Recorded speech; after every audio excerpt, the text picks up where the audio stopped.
All right, testing, 1, 2, 3. What's going on, fellow rogues? It's Master here, and welcome in for what may be my final episode for Powerwash Simulator, which, again, it's a bittersweet moment here. As I've said, previously, like during the Chrono Trigger stream earlier, I was talking about this, and yeah, it's been a bit of a long ride as far as this game is concerned, rogues. This has definitely been, like, one of the more long-term series for my channel, even though, this is, like, episode 35, and I think, like, really probably one of the only other games on this channel that probably is, I got more episodes for than this is probably Phasmophobia, which I think we clocked in about 50 episodes for that now.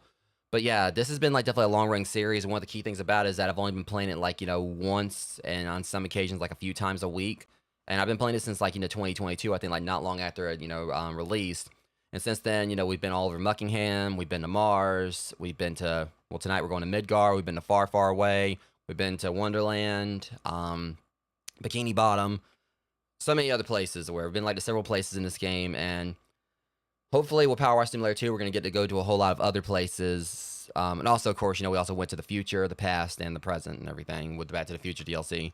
So hopefully, like I said, with Powerwash Simulator 2, we're going to have like, a chance to go over like, again, maybe, I mean, it'd be nice to actually revisit Muckingham, but also travel out like, abroad like in that one too.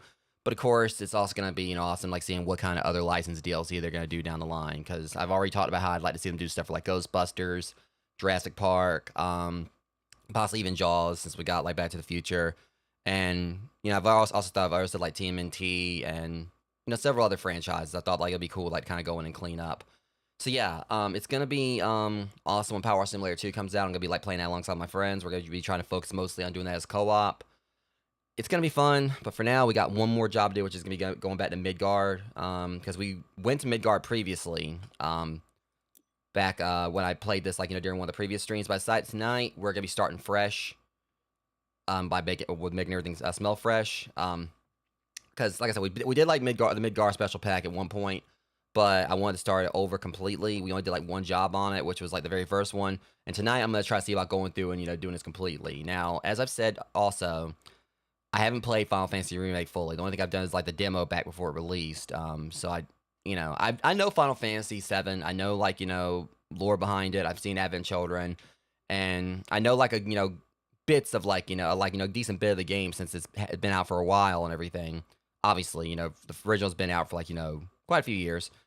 And so I know Final Fantasy. It is like a series I've got a lot of respect for, love for. I play Final Fantasy 15. I've never beaten any of the Final Fantasies. There's a few that I've played, just never beaten any of them.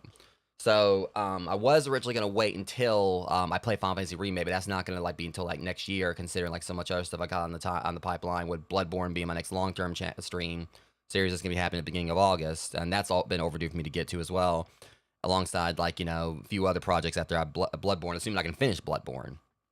So I want to go ahead and get this out of the way because I know that otherwise I wouldn't be able to finish this up before Powerwash Simulator 2 comes out, and I want to go ahead and be done with my time with Powerwash Simulator before the second game releases, which should hopefully be sometime later this year. So anyways, we're going to go ahead and get to this because I'm excited to go in and properly play this. And yeah, so we're going to start us off with the Hardy Daytona and Shinra Hauler. And of course, Reeve Tootsie, which I don't really know who Reeve is, so I don't know if he was from the original Final Fantasy VII or if he's from, the remake. I think this is mainly focused on the remake stuff. Anyways, on behalf of everyone at the Shinra Electric Power Company, I'd like to welcome you to Midgar. It could not have been easy to come all the way here, so your presence is much appreciated. To raise our population's morale, we are opening an exhibition to celebrate the long and varied history of our fair city's motorist industry. Two of its key pieces, however, have emerged from storage in, let's just say, less than pristine condition. If they take center stage of the expedition, they must be spotless, and that requires the attention of someone who understands the full meaning of the word, none other than you. Well, I mean, I think I've got the material for the job, so I'm just hoping I'll have access to my trident this time. Because when I went to Bikini Bottom, they took away my trident nozzle for some reason. So let's see, do I have it? Awesome. Alright, so it's kind of weird why they, I don't know why they took it away during the SpongeBob DLC, but alright, so yeah. Just looking at the details here, so yeah, of course, I know who Shinra, I know what the Shinra Corporation is. But, I mean, honestly, I kind of feel like just playing this is going to also just, have me more intrigued to play the actual, game. So, yeah. We're going to go ahead and start off with this, which, as you're new to Midgar, allow me to say a few words by way of introduction. I mean, I don't really need to know too much about the motorcycle here. I know that, obviously, in the original, Cloud had a motorcycle he drove. And also, of course, Fenrir. I am the Director of Urban Planning, responsible for the design of the entire city, including its heart, the Shinra building, in which you're currently working. I'm not working for you. I'm freelance. I'm a hired freelancer. I don't know if I really say freelancer because technically, I mean, I've got a actual business, but technically, I think a business would be considered freelance. Organization run by the lauded President Shinra is split into 5 divisions: urban planning, space and aeronautics, advanced weaponry, research and development, and public security. Yeah, cause you can tell, this thing is, it feels like it's heavily based around Fenrir.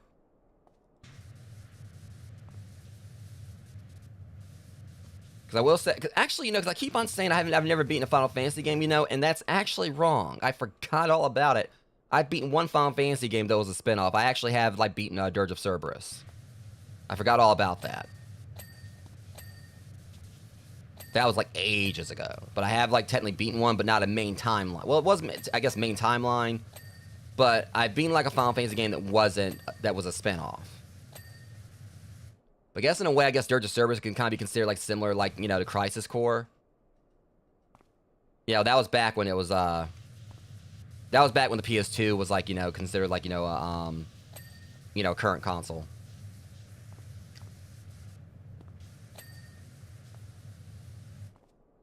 So yeah, and Dirge of Cerberus, I mean, I know that it wasn't really one of the best games. I think I actually did beat it, fully. I think there was, a special ending you could get that involved Genesis.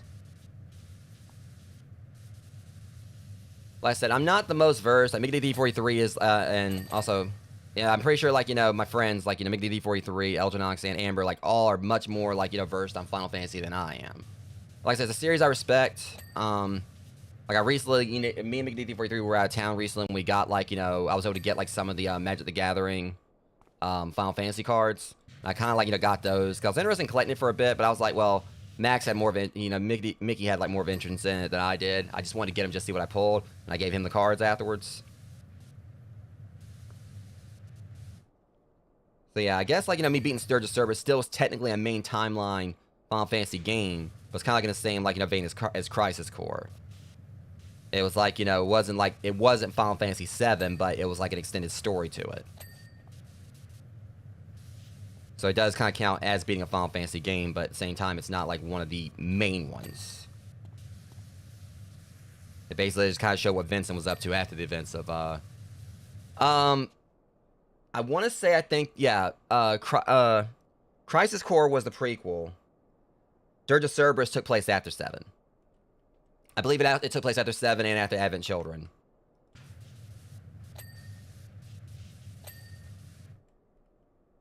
I mean, it was still a fun game. It was just vastly different. It wasn't actually like, an RPG when it was more like a third-person, like, shoot 'em up. And it was definitely kind of clunky. It wasn't the best game out there. I still enjoyed it.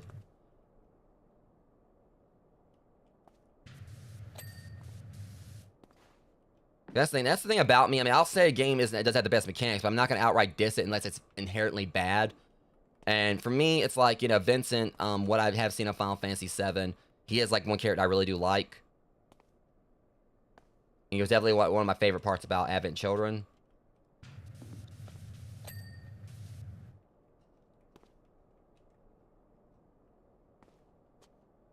Okay. We'll come back to it if needed. But yeah, like I said, I don't know if this bike was actually used in Remake, because I ain't played it. But, it does look heavily like Fenrir. Actually, let me look it up. I want to get a refresher on what Fenrir, like, not the actual one from the game, but I don't think it's the same one.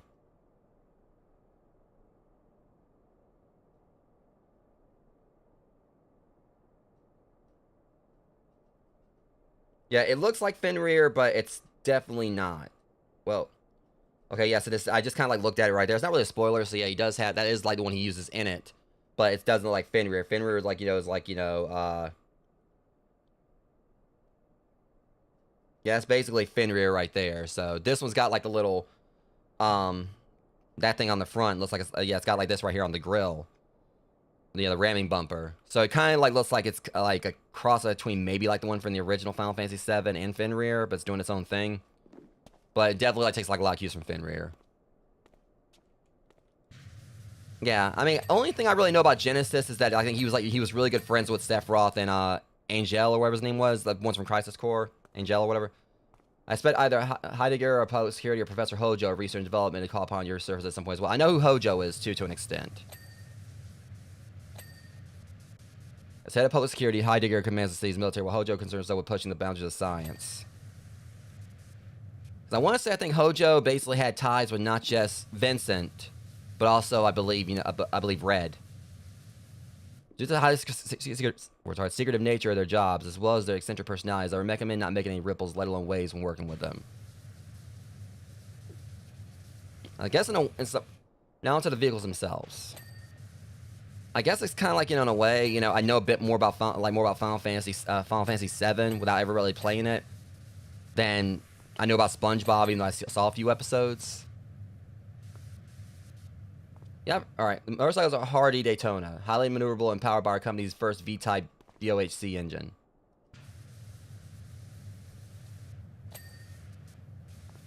This engine is the same as those used in small aircraft, so it does 0 to 60, and I see we've already arrived.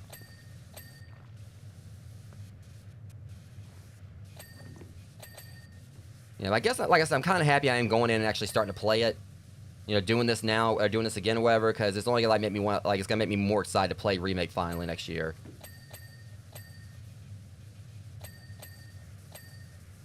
I'm definitely want to get around to doing like all that, like Crisis Core Reunion, Remake, Rebirth.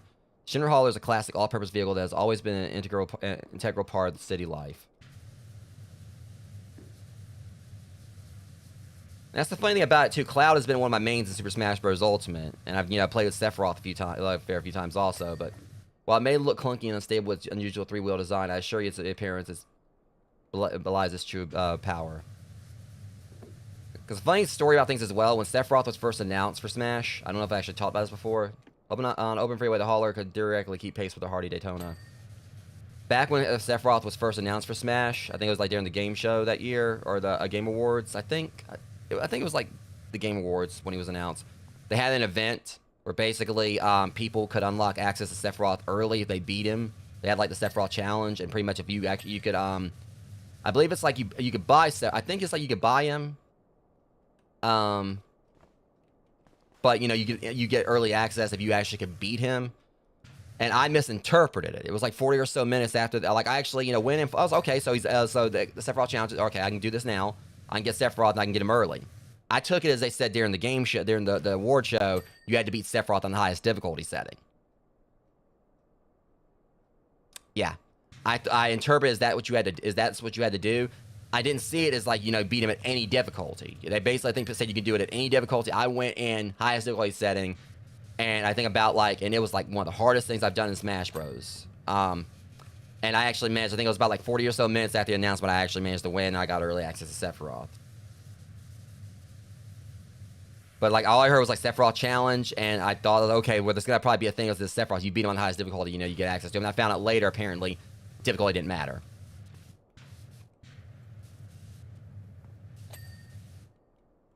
Of course, it would have been more cathartic if I would have used Cloud to do it, but I used Captain Falcon because Captain Falcon is like my main. Like in Ultimate, I mean, it's mainly like it's Captain Falcon. I'll sometimes like Fox was my main in Melee, but I primarily like using Captain Falcon, Richter.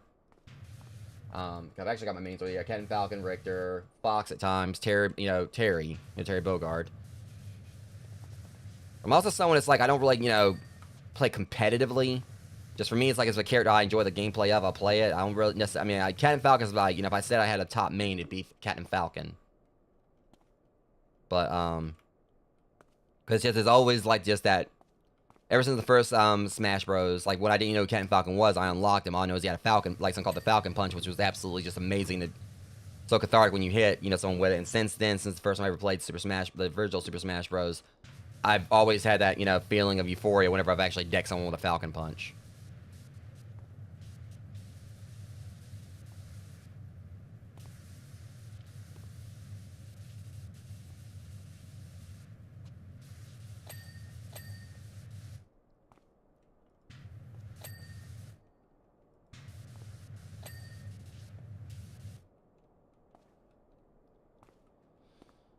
Alright, let's see what else we got here, because we're basically about done.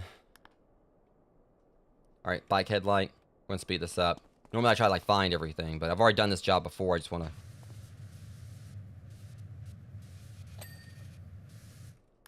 Go and get on, wrap it up. We don't really have a whole lot more we're going to do. Alright, door handles. I will say, I'm pretty sure, I think, last time I played or whatever, it took me a while to actually get through this one, just because I think I was, talking a lot. I can't remember what all I was doing. I think I was just trying to find a thing on my own. But here I'm just yeah, let's just go and get it over with. I'm definitely making much better time than I did last time. Alright, hauler cab panel.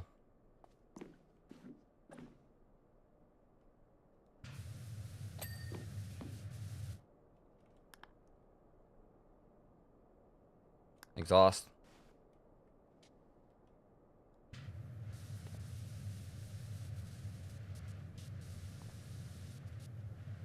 Yeah, like I said, I did this before, but can't really remember a whole lot of it. Well, I mean, there's not really a whole lot to remember, not distant, but basically it's just a small job. The next one, though, is one that I didn't do. So everything after this is going to be things I haven't done before. Yeah, I'm definitely, just breezing through this one.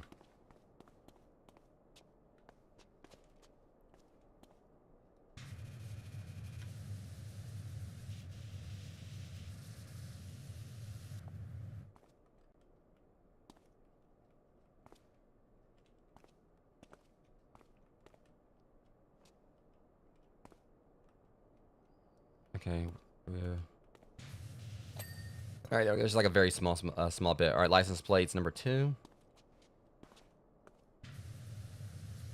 Or 2 license plates.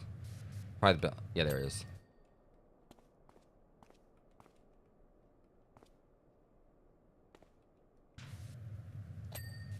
All right, hauler, rear wheel mount, which will be... There it is. Should be get it when we get around here. Or not. is...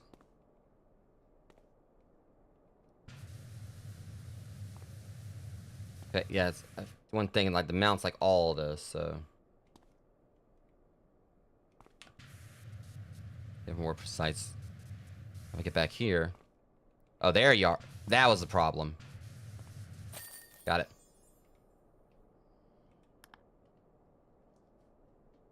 It's also like fun, like, you know, nice being back this where I have like my own custom, my own outfit I bought.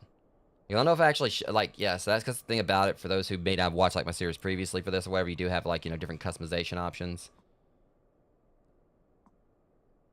So, yeah. I've been just sticking with my red, and let me see, like, what was my gloves? Yeah, and the... I kind of dig those Halloween gloves. Just want to make sure they didn't like it.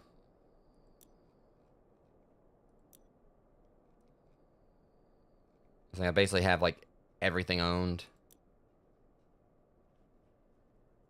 Alright. I do know what the next thing is supposed to be. What it's going to be, if I'm right. Yeah, the Scorpion Sentinel, which I believe was from the demo. Reed tells me you're... Alright, Heidegger. Reed tells me you're quite the shot. Shame those skills are wasted on cleaning up a little filth instead of enemies of the state. But no matter. As head of the public security, my job is to keep the city safe. And one of the most effective ways to do that is through the deploying of devastating weaponry.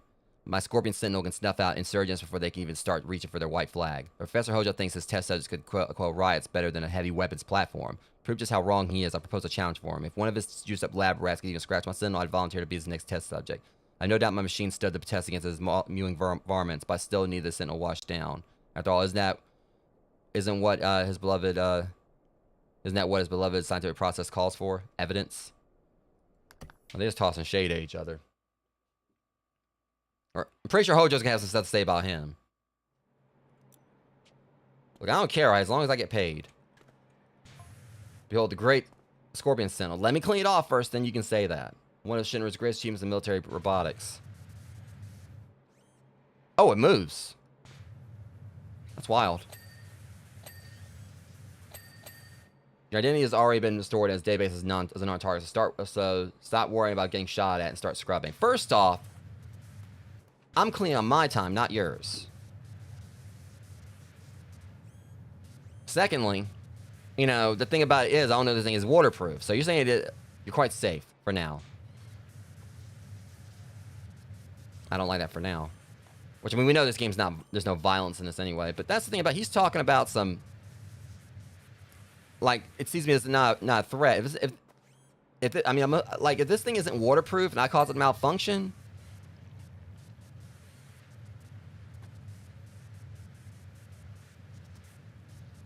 Yeah, I do know this isn't going to be solely vehicles. When this isn't necessarily a vehicle, it's...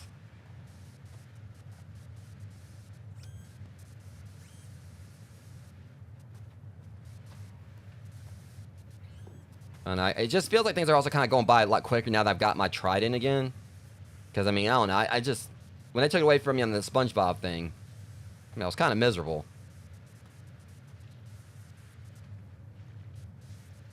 Yeah, I always do 2 streams on Wednesdays, Jeremy. How you, welcome back in. Tifa. Oh, Tifa. Hey, if you're available, I have a job for you in the Sector 7 Undercity.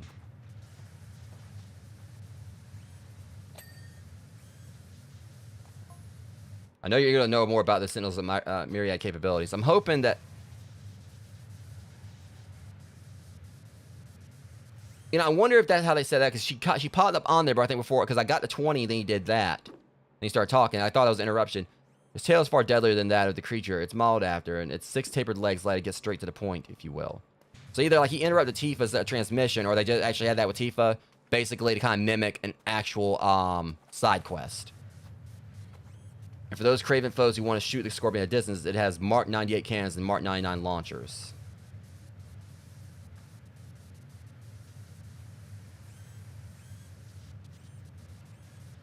Considering how he's describing the guns on this thing, I kind of want to go like Snake and Metal Gear Solid 3. It's like, and for those who want to attack at a distance, it's got Mark 98 launchers, or whatever. Considering like in MGS 3, like he was always like describing every gun. Especially like, you know, when he was dissing Ocelot. It's a nice gun. I'll give you that. But the engravings give you no tactical advantage whatsoever.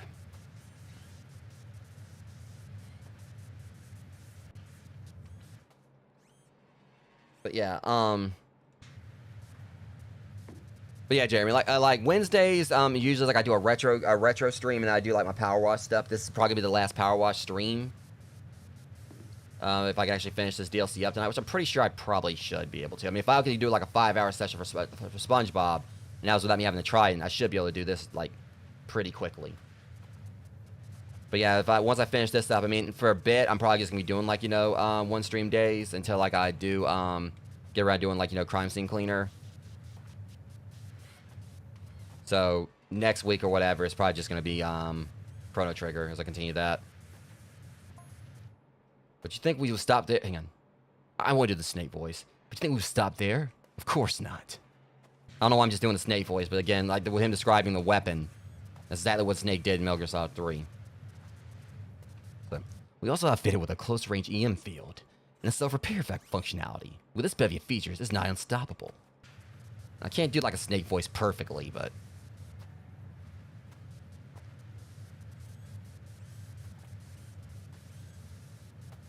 But still, it feels like the voice kind of fits better than how I was like, you know, having him talk. But again, I think like when Tifa popped up, that was kind of like they were doing it like a side quest thing. Typical RPG fashion. Like, hey, I've got a job for you. Or new jobs are available on the bounty board or something like that. Kind of like, you know, Borderlands.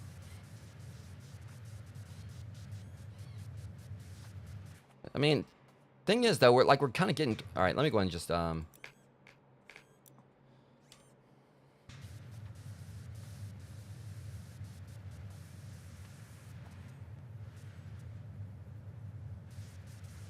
and let me climb up here.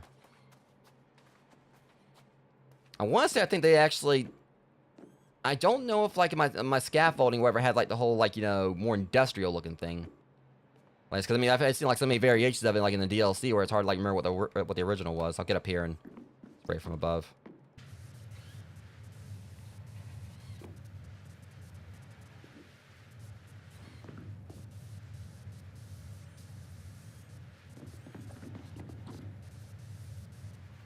Oh shit.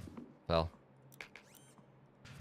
Yeah, definitely can see what you mean though. This thing looks like it'd be a nightmare. Like I said, I think I fought it in the demo. I believe like, you know, this is like, you know, how the demo ended. You had to fight one of these. But again, that was like back when Remake first came out.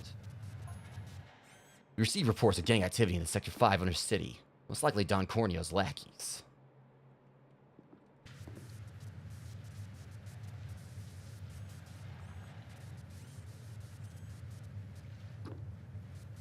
I previously considered deploying the Scorpion against him. After all, it looks like a Metal Gear. But realize that they are the definition of small fry. It wouldn't be a waste of company resources to eliminate them. I had to throw that in. You know, if you're gonna do a snake voice where, you know, you gotta throw in a Metal Gear, but a much more fitting target would be those eco-terrorists that go by the name Avalanche.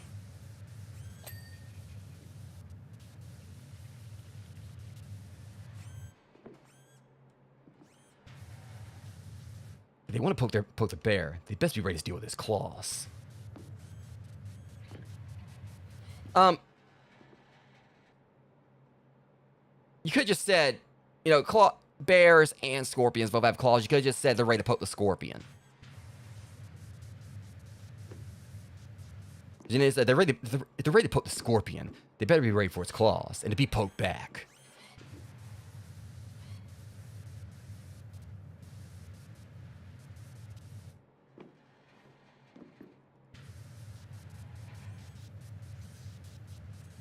I'm just been hamming up with that snake voice now, though.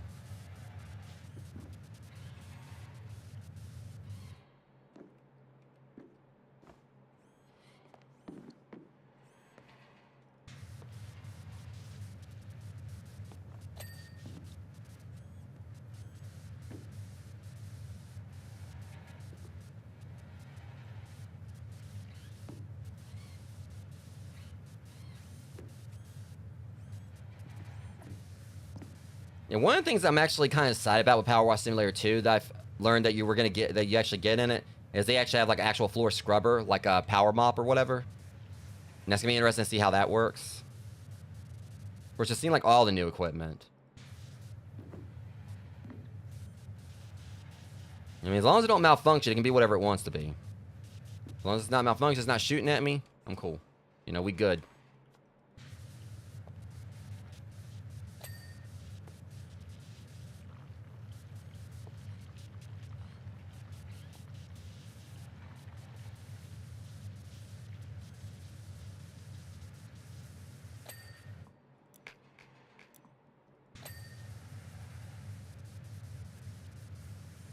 But I am having a feeling we're going to get, like, more Final Fantasy DLC, because I want to say I believe that... So I need to look this back up. I think I've confirmed... I've said it before.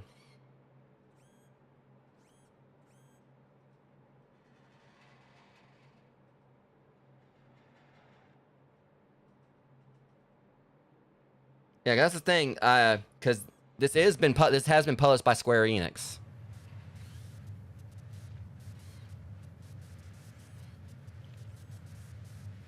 So, if we don't get, like, some more Final Fantasy DLC, like, you know, in the second game, I'll be very surprised.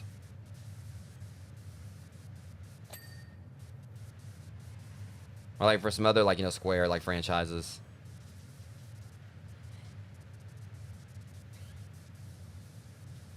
Because, I mean, like I said, I haven't played 14, but considering, like, its popularity, I wouldn't be surprised if we actually got something for 14, or they could, like, did something based around Rebirth. Or even if by chance, like, you know, like the third Final Fantasy VII, like, you know, remake game comes out. I imagine Reeve fed you some feel-good tripe about this plan for the future, didn't he? I mean, just picture we actually got Kingdom Hearts in some degree. I mean, that'd be like a whole nother, like, you know, can of worms to open with all the Disney stuff, but... I mean, we got Sora and Smash, right? He sees the world through, rose-colored glasses. What he doesn't realize, those glasses are coated with the blood of our adversaries. After all, our company began as a weapons manufacturer for a reason. I never even thought about Kingdom Hearts before, but it's just the only thing about it is that I don't think I thought about Kingdom Hearts as a possible thing they could visit. But again, the only problem is like all the Disney stuff. But really, like, you know, with again, they got like Sora and Smash, and they got like Hollow Bastion, I believe, as a stage in it, and as well as I played, I can't remember what stage it was. I believe it was Hollow Bastion. But so they basically had like Sora in there without any Disney characters.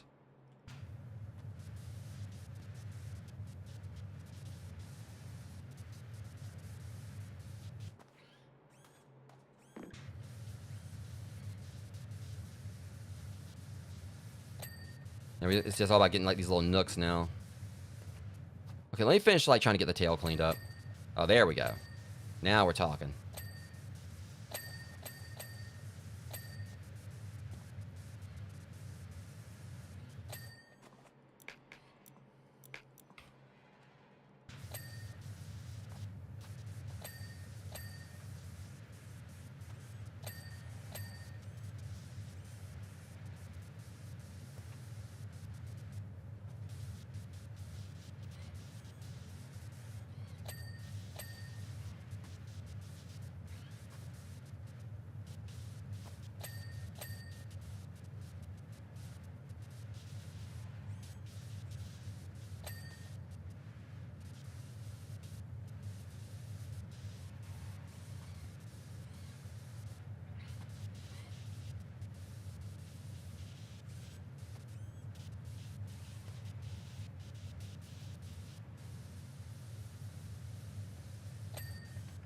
Right.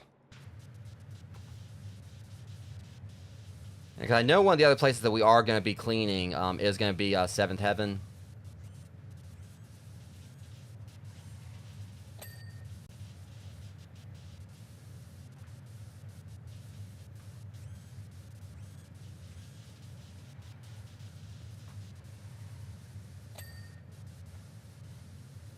Again, like, after everything I dealt with in Chrono Trigger earlier, even though, like, you know, the fight with Giga Guy, I did kind of turn things around because how fun that was. And just how I basically broke the boss battle. But everything before that definitely had me needing to decompress tonight. Well, decompress with, like, with something, you know, pressured. You know, pressure washing. Either way. God, no, like, anyone who came by the Chrono Trigger stream earlier, I was a little heated for a bit.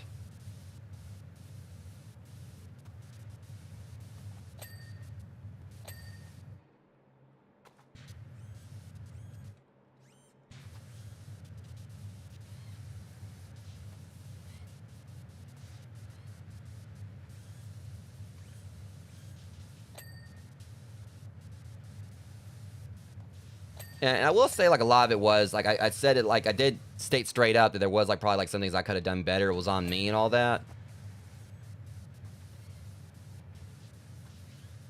But I did kind of, like, look things up after the fight, and, yeah, and there's a lot of people that actually were actually talking about how BS that boss was, so it's not just me by a landslide. A lot of people were talking about how, like, tough that boss was. But I also kind of feel like a lot of it is just because it was my first time playing. If I played it before or whatever, I probably would have, like, you know, had more of an idea on how to actually beat it. I'm pretty sure, like, and I'm pretty sure there probably was definitely like a more optimal way than what I did.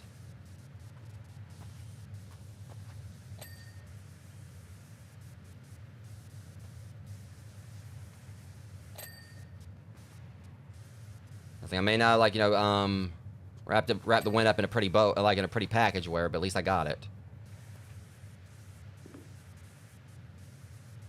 Okay, let's go back up topside, like, you know, so we're almost there. This thing just has, like, a lot of, like, you know, moving parts and joints.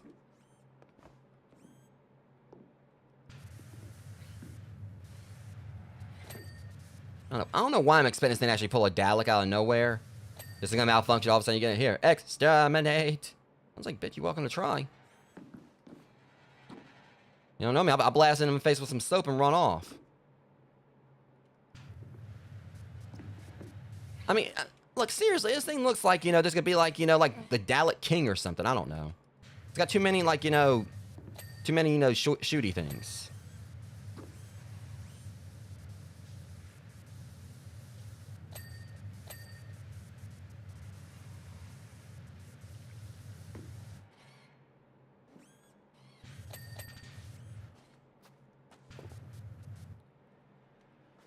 Yeah, so that's basically like what's kind of like a bit tricky about this one. I mean, it's still not taking long to clean it, but it's just, that's the main thing about it.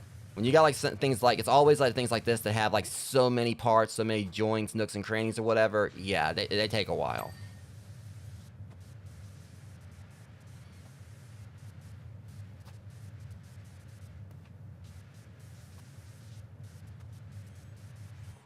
Again, they get too interested in, like, you know, not get stabbed, you know, by my Buster Sword. They get too familiar with me when I play this game.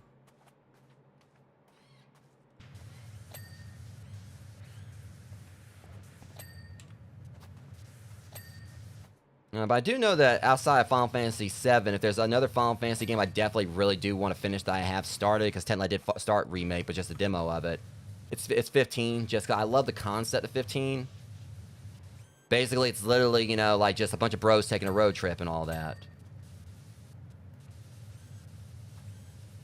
And I have, like, you know, played, like, through a good bit of Final Fantasy X, which I liked it, but that one felt like more overwhelming. But I mean, maybe one day I'll go back and revisit it. It's not to take away from it. It's not like I'm saying, like, I absolutely hate, you know, 10. 10 was, I mean, I love 10. 10 was fun, you know, for what I played, but like I said, I got to see more, and, like, you know,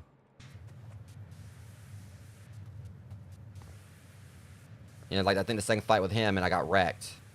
I was never able to get past him or whatever, but I'm thinking, like, you know, maybe now that, like, you know, I'm older, you know, and I've, like, played, like, more RPGs since then, I probably could go back and actually, you know, not have as much of a problem winning against him. I'm pretty sure it was definitely something I was doing wrong.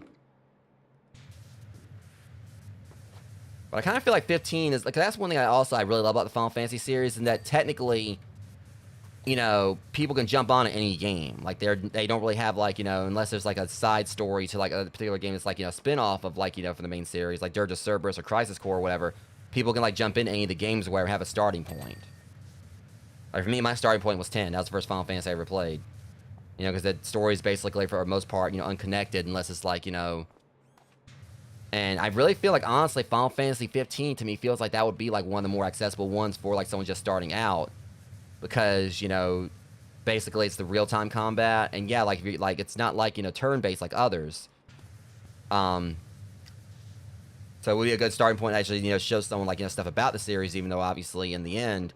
Playing, like, ones like 9, 8, 7, or whatever, it's gonna be a completely different experience. It could be jarring. Because they go and play those, and they realize, like, most of them are actually turn-based. But at least they can kind of, like, get them into the universe, and, like, kind of, like...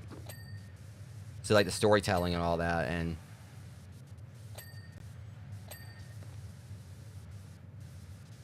That's the thing, is I'm not, like, the biggest fan.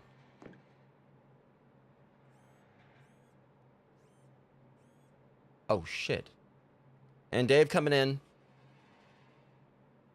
Dave coming in with the, I can't really...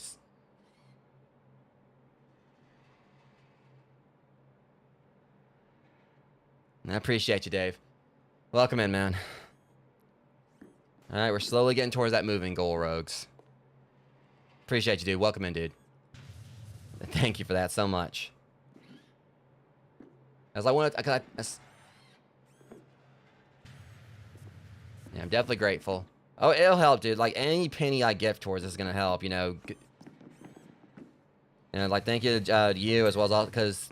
I ain't actually had a chance to thank him yet or whatever, but I mean, I wanted to do it live, but you know, also thank you to, as well, Jeremy, you know, for the donation prior. Yeah, for those who don't know, I did like a vlog explaining things, but I'm gonna be moving at the end of August. Those who've been like frequent on my channel know like my situation, but I'll be moving at the end of August, and you know, it's not gonna be cheap per se. Even though I am like moving like only like, you know, probably like a mile down the road, still there's gonna be like things like factors at play that are gonna definitely make it a bit of a challenge. So, anything, you know, I get, it's like, you know, I'm appreciative of. Like I said, and you know, like I said, you know, I used, like, back when I first started streaming, you know, I was trying to, like, you know, get upgrades on my computer, whatever. I did, like, you know, a lot of donation goals. I don't really do them that much at all these days. Like, at least not ones I display publicly. Like, you know, when I went on vacation a few months back, I had one set up on there, but I kind of like to share that privately with people. But this is kind of like more of a dire thing, so I was reluctant on setting it up. But I just keep telling myself it's gonna just be not much further now, and just gotta get moving to the new place. Hopefully everything goes off like, you know, without too much problems, and I'll be, you know, in a better place. You know, I don't have to deal with like a lot of stuff I've been dealing with over here anymore. But for those, you know, I'm not gonna like focus on talking about it, Rogues. For those like who wanted, like, you know, who may not know what's going on, you can like just check the vlog I recently, you know, uploaded.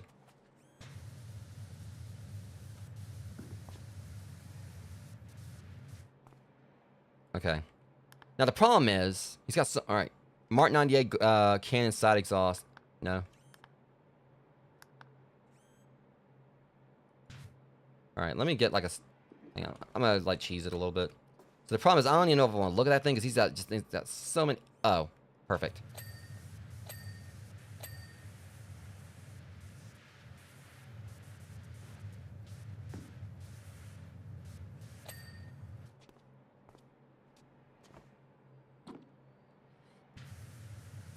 Of course, like once I get moved to where I really do want to go and start getting started with like this, like getting to like the D&D stuff like started on the channel again too. But that's definitely gonna happen still. For those like are familiar, like or like you know that I've been talking about that and that I used to do D&D in here. No, I mean I'm still like definitely a rookie at it. But me and Dave the Nut, we had like a D&D campaign we were running like some time ago before things got in the way. They got resolved, but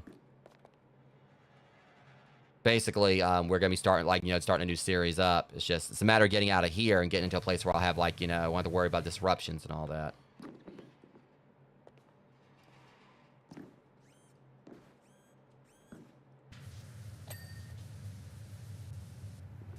It's just something I'm really excited for. You know, it's gonna be like a whole another opportunity, like to bring something back to the channel. Like as soon as I get out of here, get to a new place. It's just gonna be like something else, just kind of like, you know, just kind of relax with on Sundays. Yeah, I'm just hoping that the rooms will be bigger, or like, it'll be like at least like equal to this. Because one thing I'm kind of hoping is like, because main thing about it is I got like that curtain right there that goes right to the kitchen, like that thing right there where the curtain is. You guys might not be able to see it, but yeah, right over there. So there's that one, and then also that's the room, that one in my bedroom. I'm hoping that I'll have like room in the house that only have like one doorway. It'd be nice to just have like a whole wall right here where I can have like all my shelves lined up against one wall, so I can like, you know, have like everything, because there's a gap right there between all of that, and it means like if I actually had like just nothing but a wall there, I have like more stuff in my collectibles for shelving and everything. I have like, you know, a lot more freedom to kind of work with. So as long as it's like, you know, about the same height as, even if it's just as big as this room, but I have like, you know, just one less doorway in there. There's a lot of stuff I'm hoping for with the new place. I mean, I still haven't seen it yet. Kind of a bit of an idea on which house it might be, I think.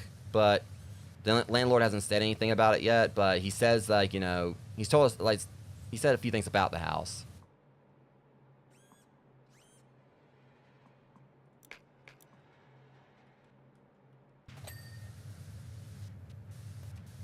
Yeah, isn't that the one you were talking about, I think, where we need, like, actual group for it?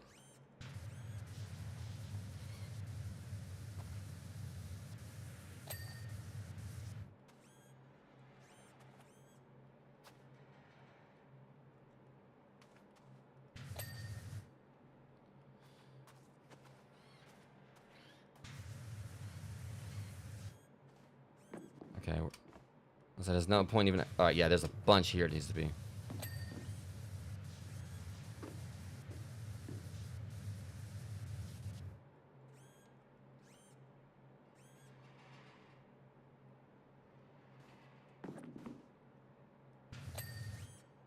Should be about time for us to get our checklist.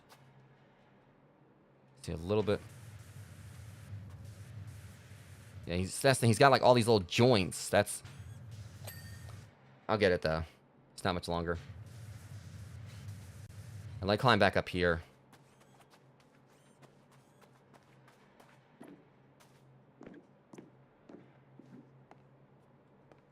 Yeah. Hopefully, like it's like we could actually get more people in on it eventually. Sure, we could, like, you know, definitely go that route. That sounds interesting. There's the only problem with Buster, where with his mouth or whatever, that would make it more of a complication. And Buster, like, you know, obviously, like, the whole character trait with him is he don't know how to keep his mouth shut most of the time. But I guess I kind of, like, you know, set up for him as, like, as a paradox thing. Like, you know, like, like, basically, if he's a loud thief.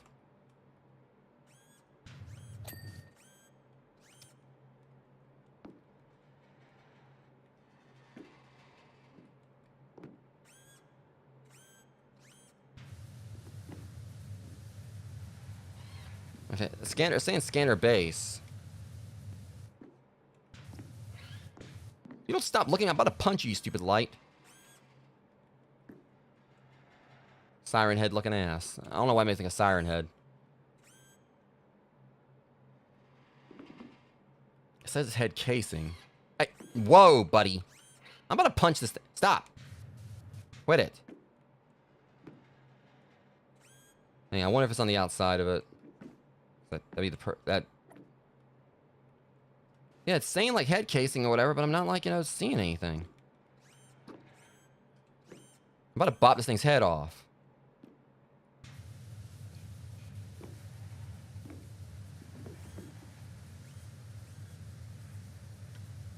Okay, this is weird. It's saying like there's something in the head casing.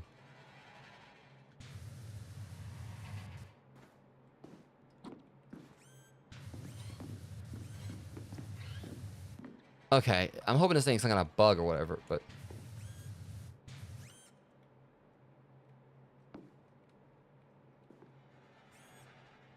It has to have one of those really off-the-wall ones.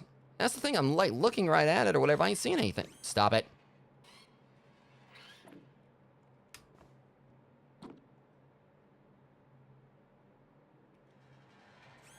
Wait a minute, unless I'm looking...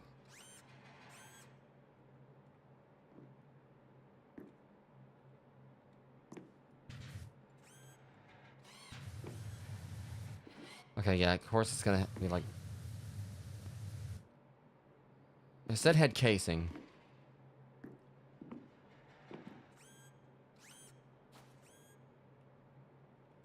It's gonna... Yeah, this is... Something ain't right here. It's...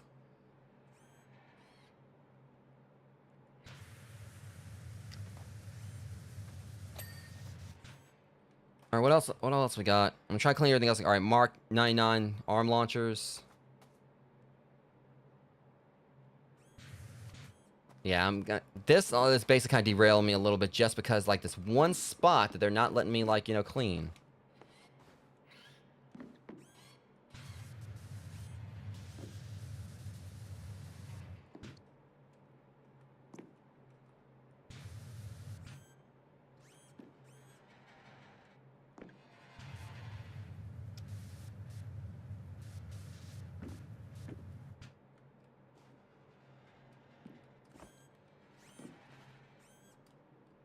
let's try and get up here.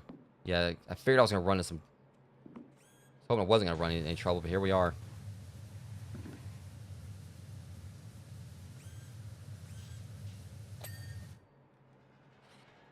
And probably at this point, I would rather, like, you know, just take, like, you know, like fighting the thing or whatever. See, saying the head casing.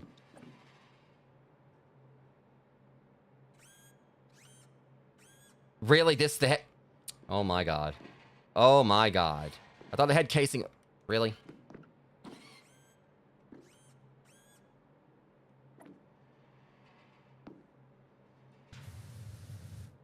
Can I go now? Can I clock out?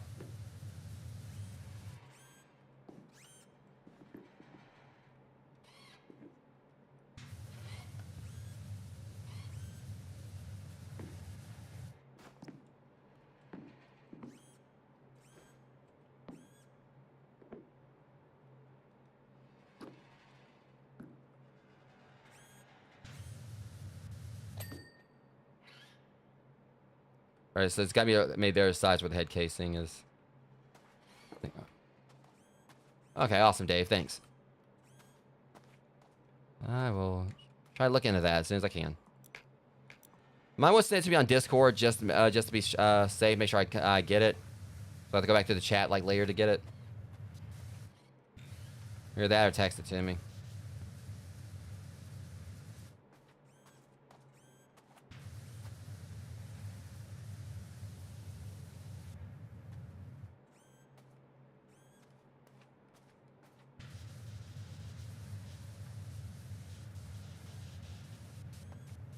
Yeah, I knew this was gonna start giving me some problems, like, you know, with like the last little nooks and all that. Okay, well, clean something I wasn't trying to clean right there, but I'll take it. I see an underbelly.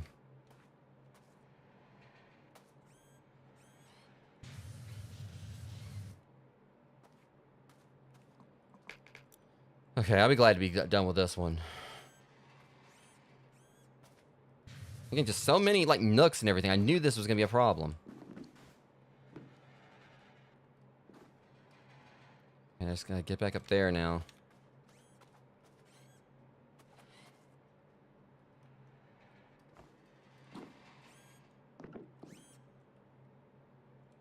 Oh, yeah, there it is. Finally, that part was annoying.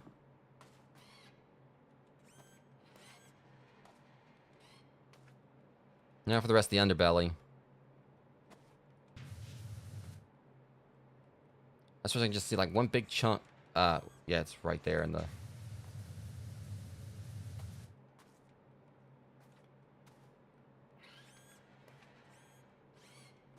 Oh, there it is.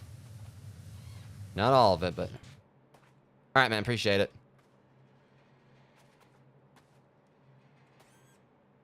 Please let this be it.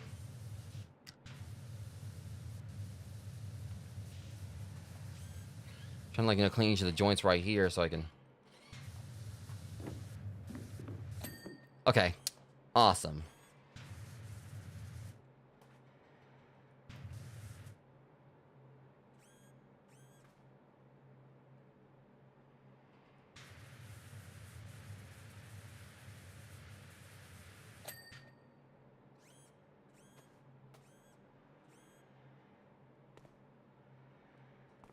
Oh, really? I just... Oh my god.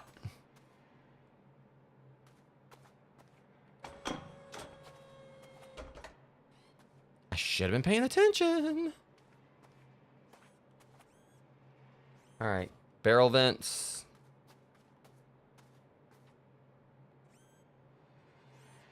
The barrel vents, huh?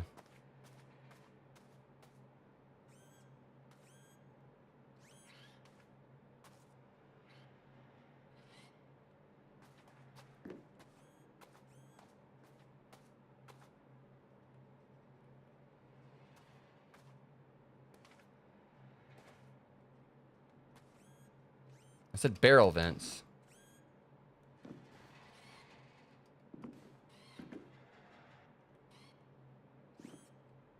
There.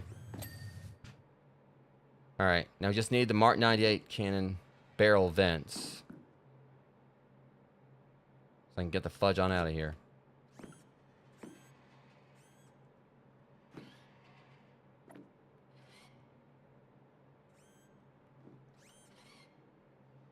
What's the barrel vent?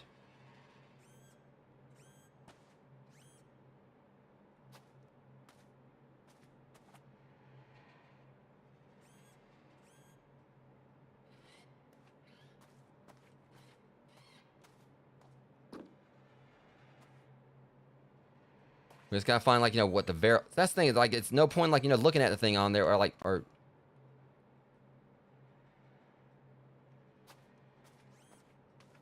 That's when I didn't look at the list where, because, like, it just says what all this stuff is, but...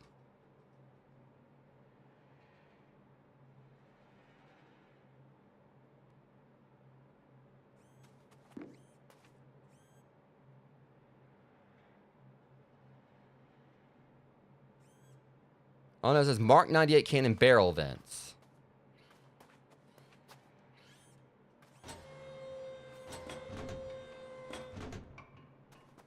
Alright, let me go up here and climb back up here. And I need to get on out of this place. Apparently, because I don't know, apparently going by this, I don't know if it's...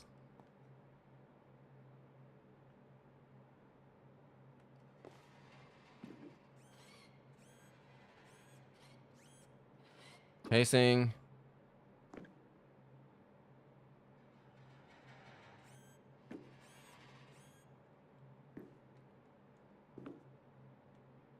Oh no, this said barrel vent.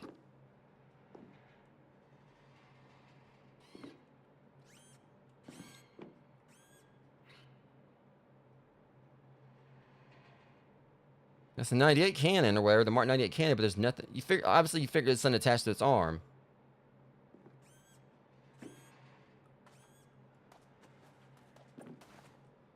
Okay.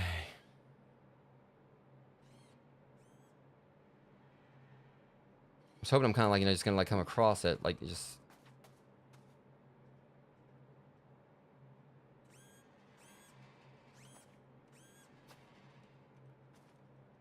This thing sucks.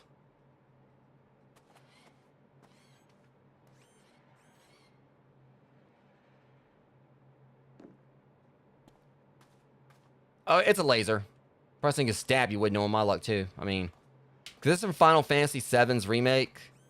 I haven't actually played it yet. I think I beat this thing that fought this thing in the demo, if I'm right. Yeah, this is from Final Fantasy VII remake. And apparently it's got something called a barrel vent that I gotta find, but the Mark 98 cannons are on its arms. I've scanned all across its arms and I ain't seen it. And apparently I've wait a damn minute. That's just its exhaust.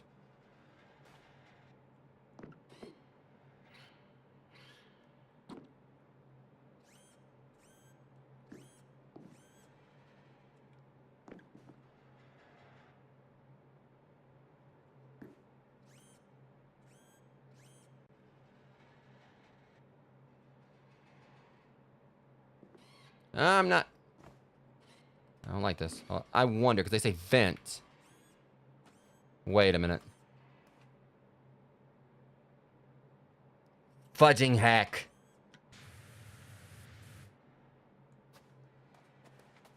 Oh my god. I need to get on out of here. This thing's that made me mad.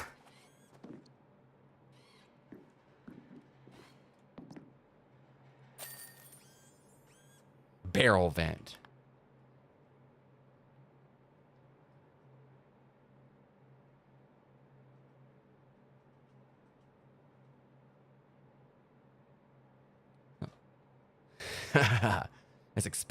As I suspected, not even a fleck of paint out of place. I couldn't ask for a better condition in which to present this to Hojo. Perhaps that smug hack needs to spend more time ensuring his specimen's combat capabilities and less turning them into macabre monstrosities. Either way, I should relish the look on his face when I break the news. Just pay me and shut up. Okay, 7th Heaven. Alright, Tifa. We've been having a lot of trouble with Don Corneo and his grunts for a while, but last night took it to a whole other level. They stormed up in the 7th Heaven, unannounced, and ordered the entire menu twice over, and proceeded to spill it out on every possible surface. I would have beat the snot out of every one of those thugs right then and there, but then we'd have a lot more trouble on our hands than a few small-time gangsters. Anyway, my friend's daughter, Marlene, has been hanging out here a lot. So I want the place squeaky clean for her. I do it myself. It's almost zero hour on a job I've got over in Sector 1. Seeing the speed of a pro. I really appreciate if you get the bar looking good as new. So Marlene, and she's talking about her friend. If I'm correct, Marlene, I think, is like, isn't it Barrett's adopted daughter? Or Barrett's daughter? I want to say, I think, like, Barrett adopted her.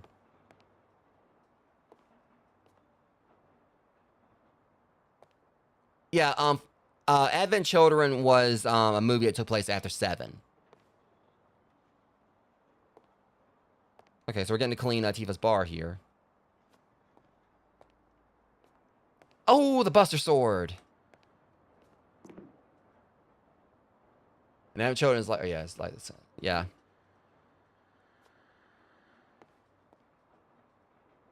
And Barrett's arm. Alright, so we got, alright, I wonder if we can see Aerith's, staff here.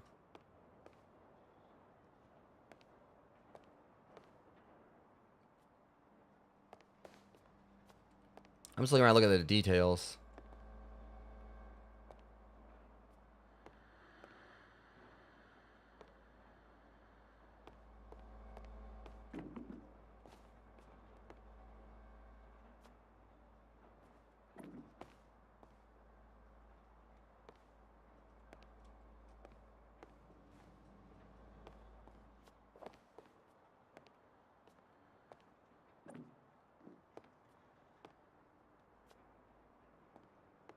What's wrong with Angel's? I don't see his. I mean, I see Cloud's.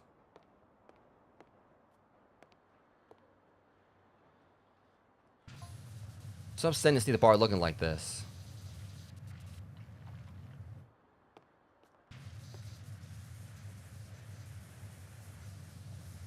I was trying to clean the Buster Sword first, but okay.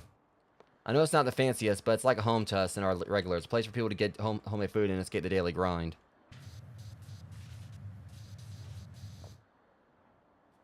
Don't worry, I'll get it back up tip-top shape. I mean, I knew that, but...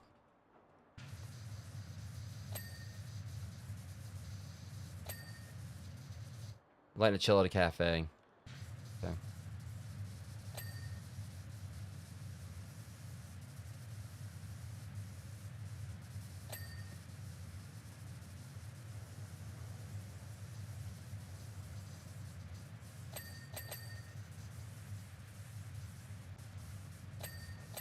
I mean, I will say I'm actually thankful I knew that was Angel's sword originally.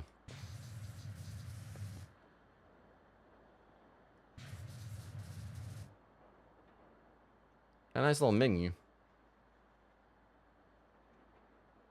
The only thing that gets me is they say, like, you know... Hey, do y'all serve pizza or not?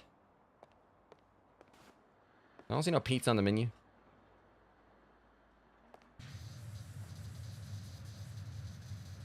Hey, pass it to Zach. I mean, what I remember. I haven't played Crisis Core or...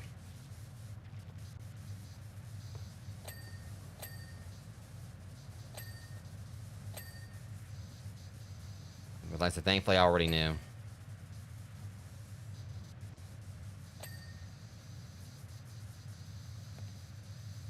Alright, so...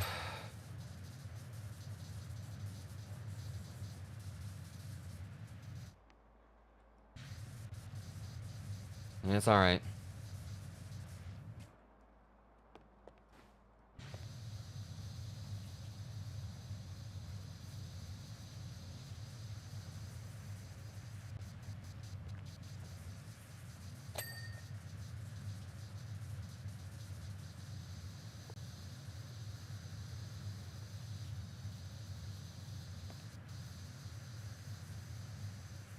Let's see here. Cash register's clean. It may not take me that long to actually, you know, get this one taken care of.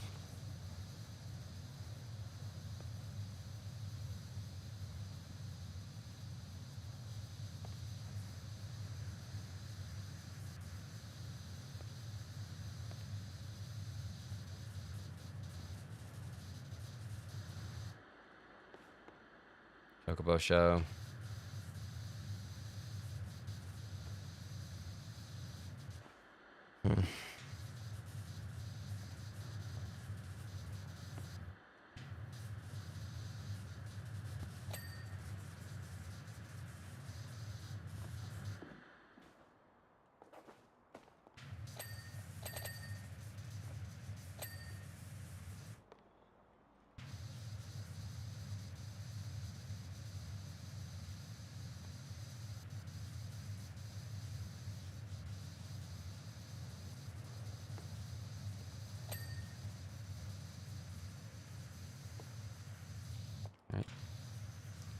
Floor right here taken care of.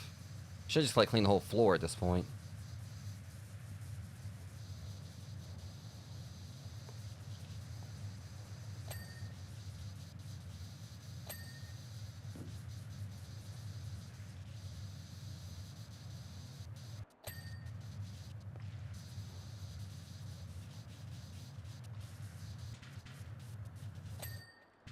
Alright, at least I got the chair right there. Alright.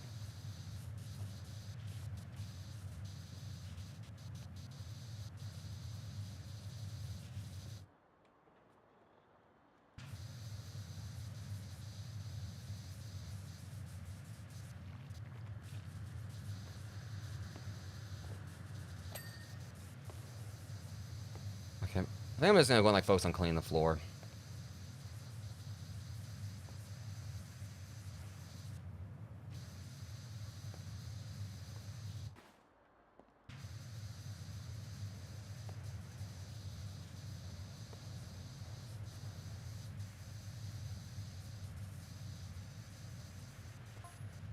Would love to punch those goons right in their dumb faces. Probably wouldn't even have need any materia.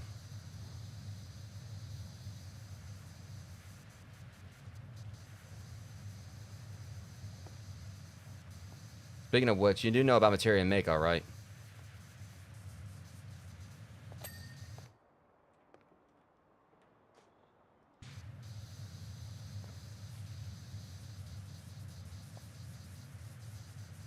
Mako's lifeblood of our planet, every living thing on it. I appreciate it, Dave.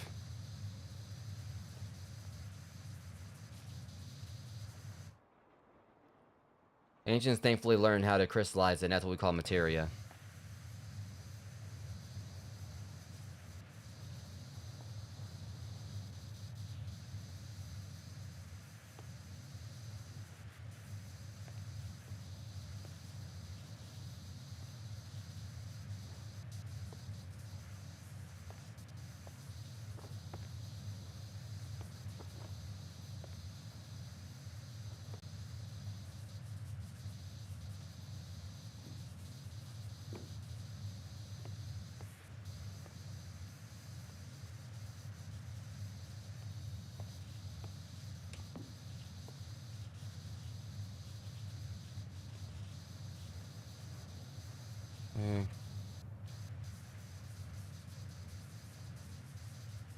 Yeah, like I said, like as soon as I get moved to the other house, Dave, I'm hopefully gonna start trying to get stuff set up for the D&D, everything, all the D&D stuff. At the very least, I'm hoping that I try like figure out like the overlay stuff beforehand. We can get it out of the way. I've just been like so swamped with like so much lately and everything, trying to prepare for the move. The everything's been going on next door. Alongside that, I'm still trying to like work on my Dragon's Dogma 2 highlight montage and everything. Just trying to pace myself on it all.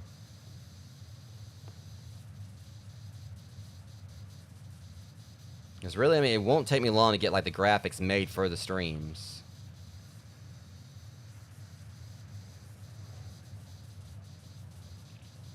It's like just kind of like to find like a little bit of time to do so.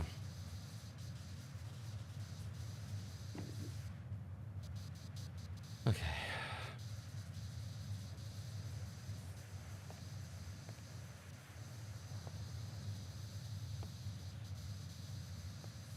Customer floor is almost done.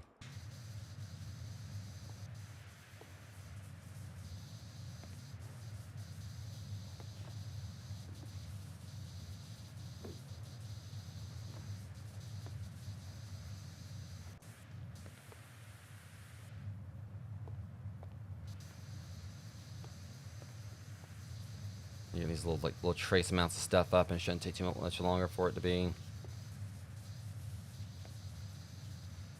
There we go. Alright. Yeah, I'm definitely storming through this DLC. We're already like, on the third job. Almost mostly, well, not mostly, but getting close to being finished with this third job. And I'm not even like an hour and 30 minutes in. So. It's definitely passed a lot quicker than the SpongeBob job did. Or like SpongeBob Pack did.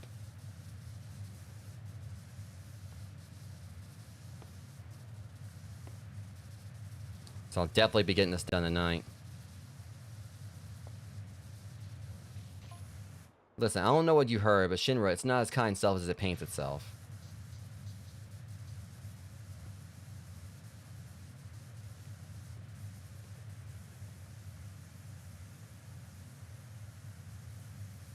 The medical energy they produce is made by draining the plant's lifeblood.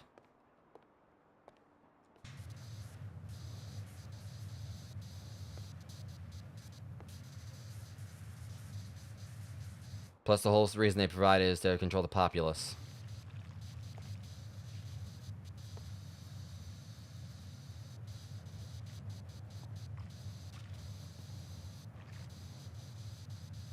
If we allow them to keep harvesting it, we're assuring the plant's destruction.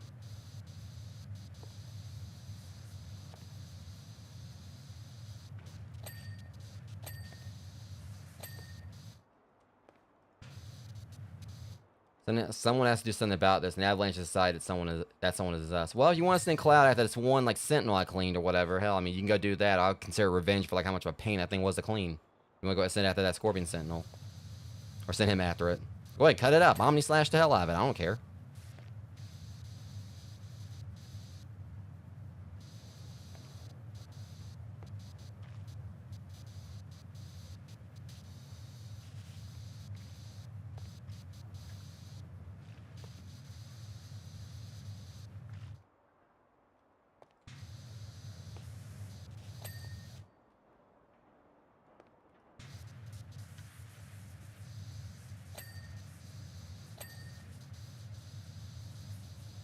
Hmm.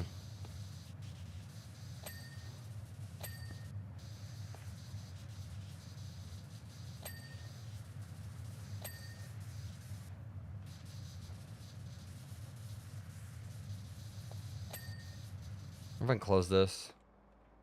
I don't like it.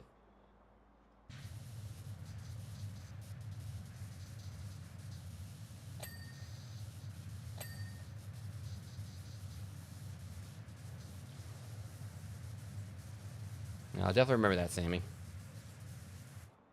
Volcano bombs.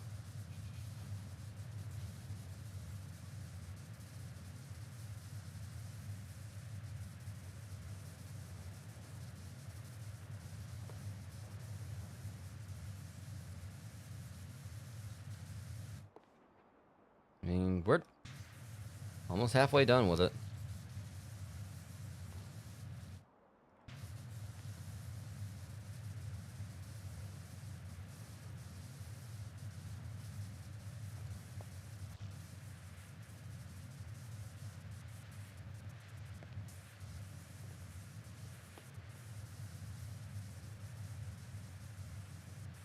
I keeps on itching.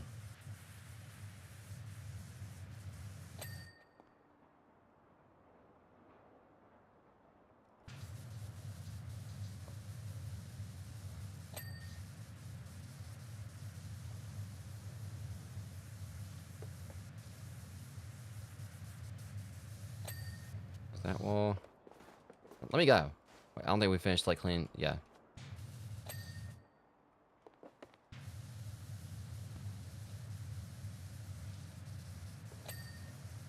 I like the like little, you know, rustic charm of this place though.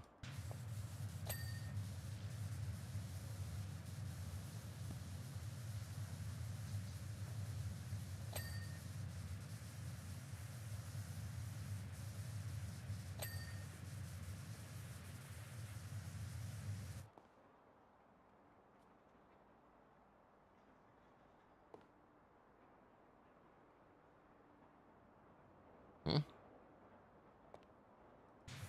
Okay.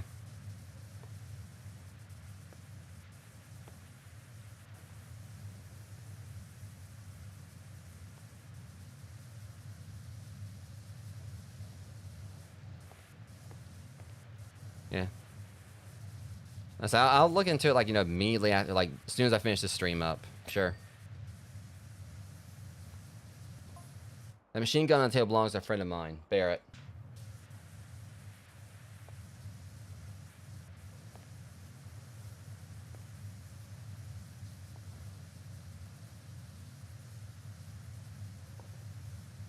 He's big and hot-headed as a behemoth, but he's got a heart of gold. He also cares about our planet more than anyone else I know.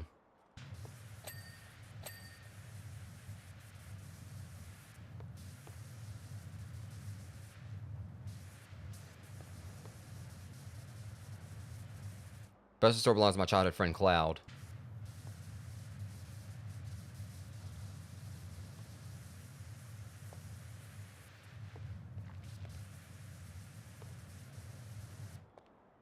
He left to join Soldier when we were kids. Now he's out and helping us take on the company.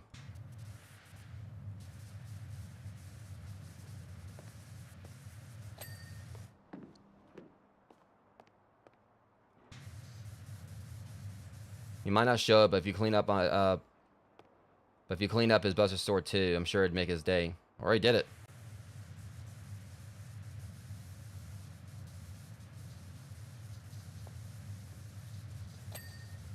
That was one of the first things I did.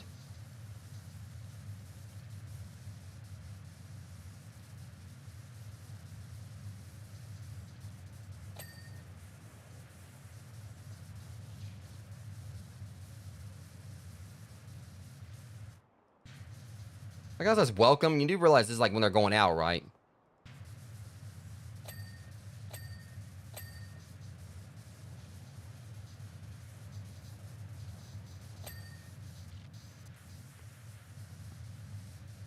I should like say goodbye or something. I was just saying like, you know, welcome to come back, or I don't know.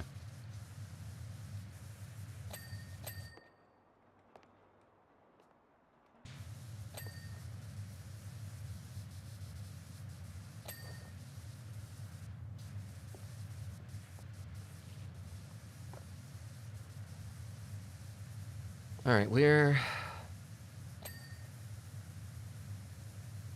home stretch now.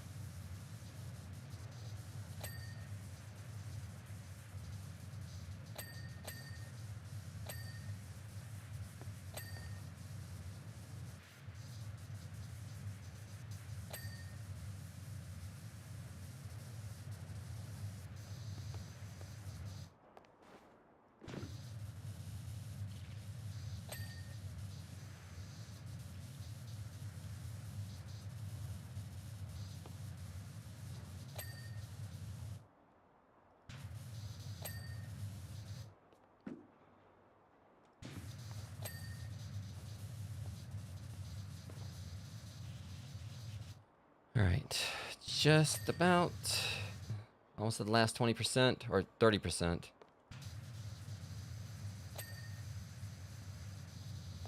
Oh, no, it wasn't them. Apparently they had like some thugs like come in, basically order the whole menu and then just trash the place.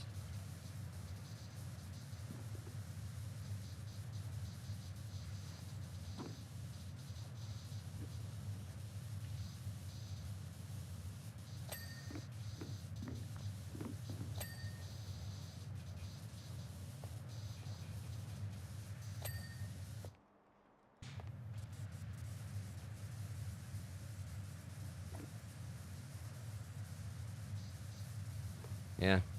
Tifa probably gonna beat their asses if she wanted to. Which, I mean, she did, but, you know. Apparently she had to have, like, a lot of self-control on it.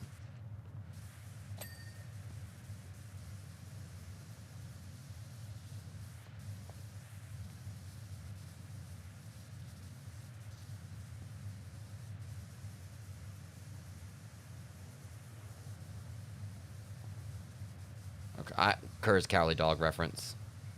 I caught that, Dave.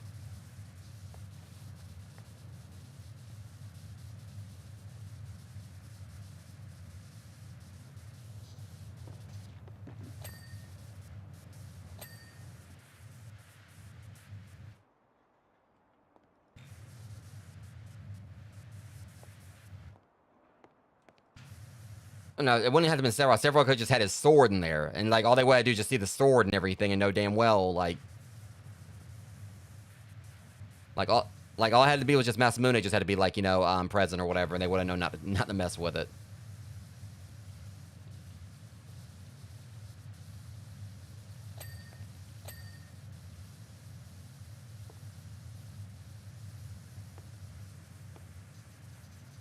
But yeah, I think it's kind of more accurate. Yeah, if he was just sitting there menacingly. And not even all times. Just all he had to do was just walk in the door. They would have cleaned the place. Like, I can just picture him walking in. They would immediately scrub the place down and hauled ass.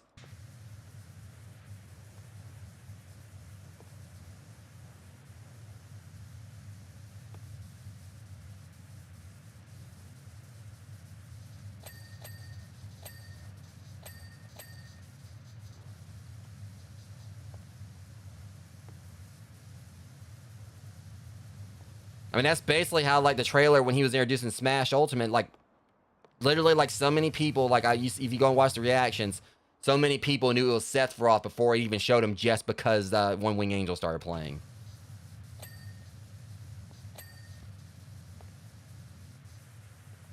Like, basically, like, he sliced, like, Galeem in half or whatever, and then all you hear was that, you know, the music, and then within like 3 seconds, I think just about everyone or whatever immediately knew that we got Sephiroth in Smash. Well, yeah. Yeah, Kenny Omega and his cleaner gimmick. Because basically, you know, his music was pretty much, I think, inspired by Sephiroth, or at least, you know, it basically, I think, was like Final Fantasy inspired. It definitely had, like, you know, the whole, like, you know, it had, like, final boss vibes.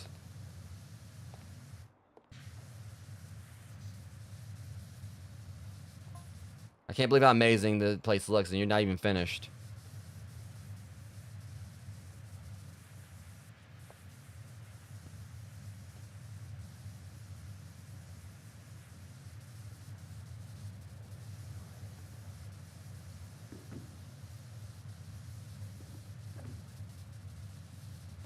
I need to help with final preparation for that job instead of one, so I've got to run, but I'll have Cloud come by and give the place a once-over when you're done.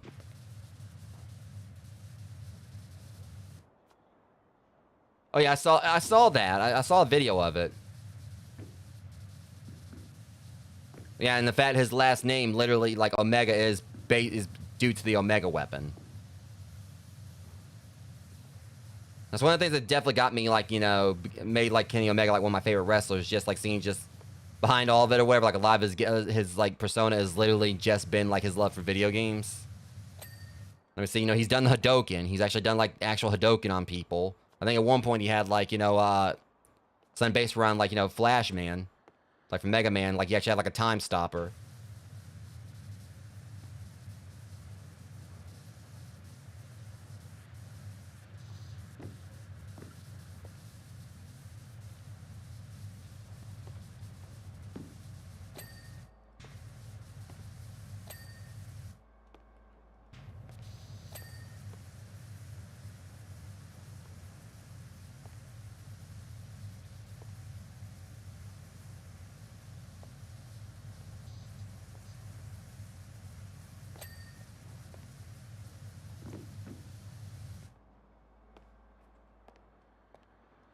Yeah, I mean, that's just gotta be like an honor or whatever, like actually having like composers behind Final Fantasy actually do his ring, you know, music.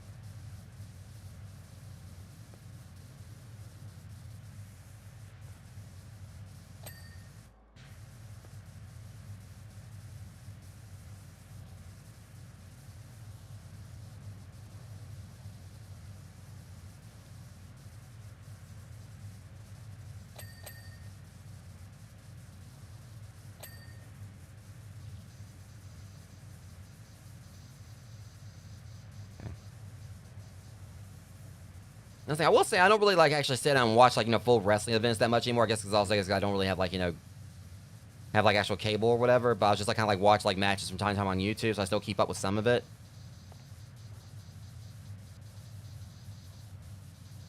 I mean, I'm still like a wrestling fan. I just like, you know, don't have as much time to really sit down and watch stuff anymore. I watch like the paid live events every so often and just kind of like just try to catch recaps of stuff and the matches I'm really interested in.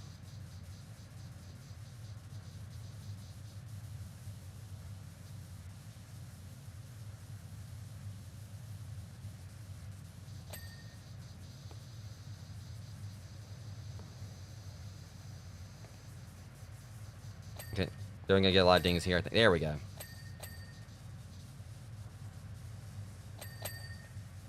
Yeah, I don't have like, you know, Netflix or any of that.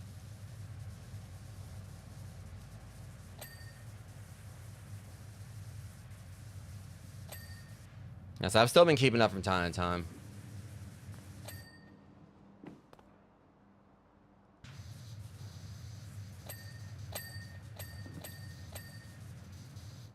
Wasn't it, I don't think it was it Okada?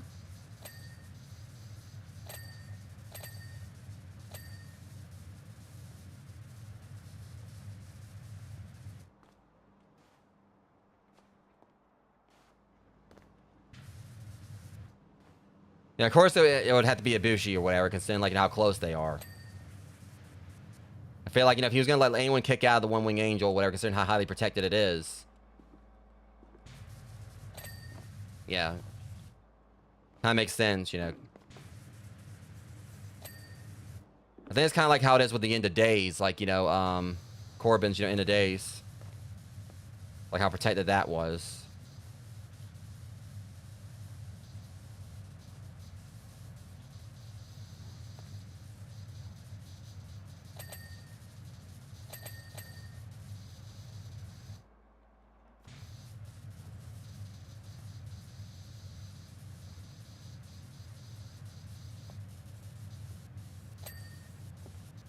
Today's menu: soft drink, sprinkler, soda star, coffee drain, milk coconut, snack enjoy, special day. Okay.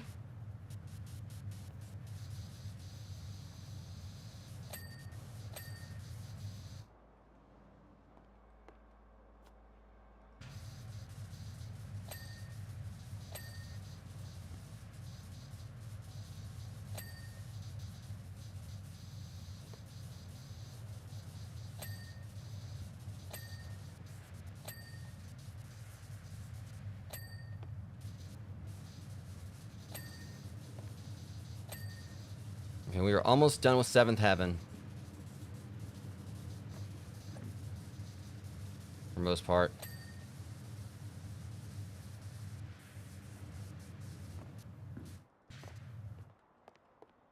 It's just like, the only thing is like there's so many little like other spots here. I gotta.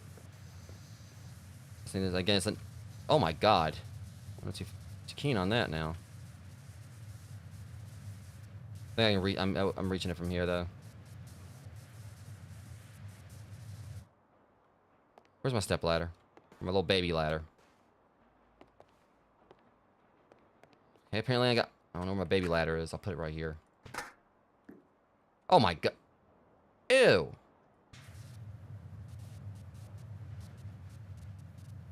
No, no, no, no, no, no, no.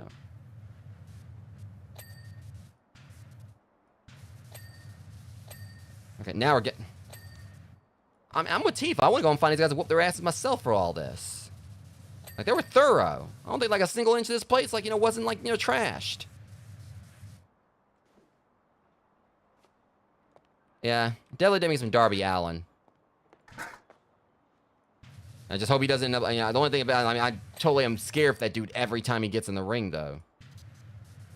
I mean, definitely tell, you know, he loves what he does and everything. I'm just hoping it ain't gonna be the death of him at some point.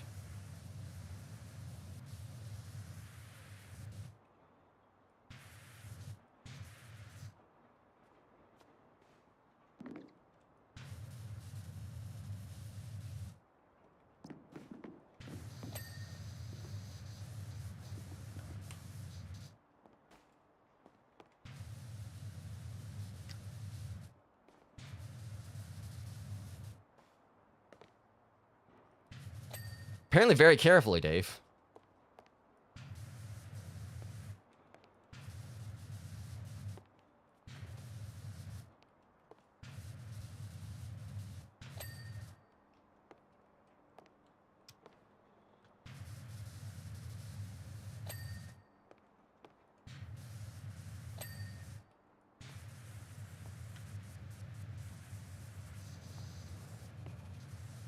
I wouldn't say carefully, I mean, we'll just say haphazardly.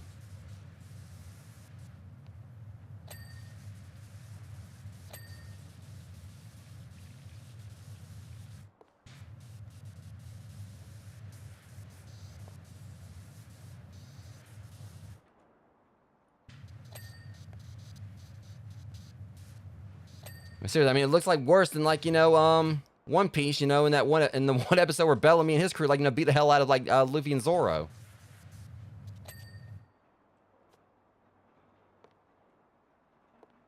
You know, like, you know, Luffy and Zoro let them do it. They could have easily, like, you know, beat them down anytime they wanted to.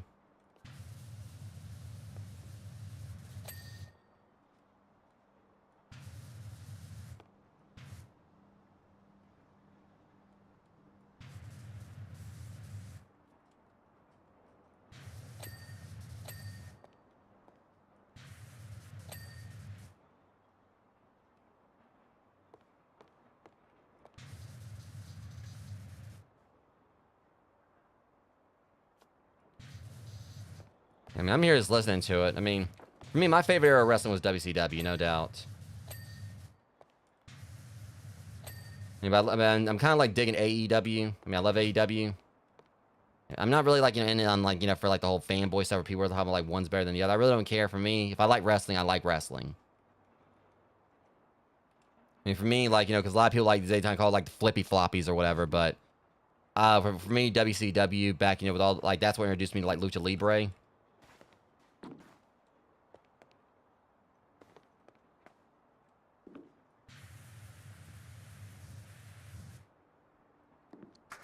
That's kind of was just frustrating when people like talking about like, you know, flippy floppies and all that, and it's like, okay, y'all are just like a whole tradition here, you know, in regards like, you know, Lucha Libre.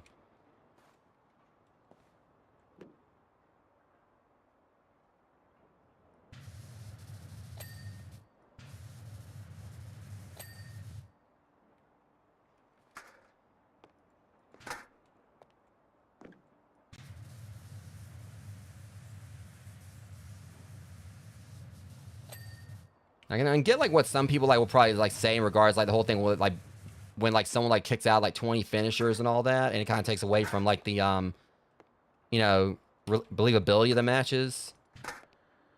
I can kind of like understand things like that, you know, from some people's takes like Jim Cornette and everything, but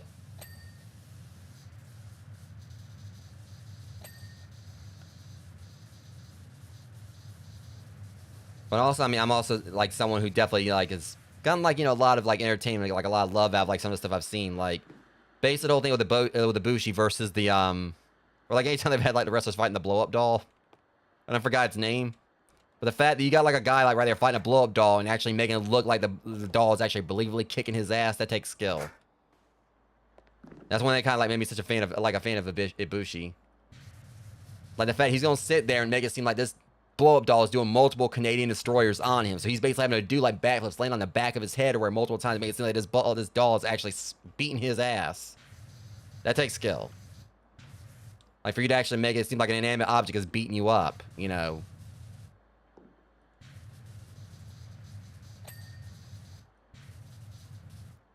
Of course, let's not forget. I mean, Dave and Jeremy, I don't know if y'all have seen like a recent match between the Invisible Man versus the Invisible Stan. Look it up.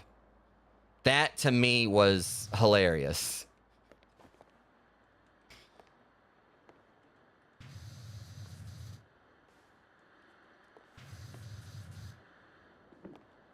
I lost it watching that match. Because my main thing was everyone was talking, welcome back. I was like, hell, he was never here to leave in the first damn place.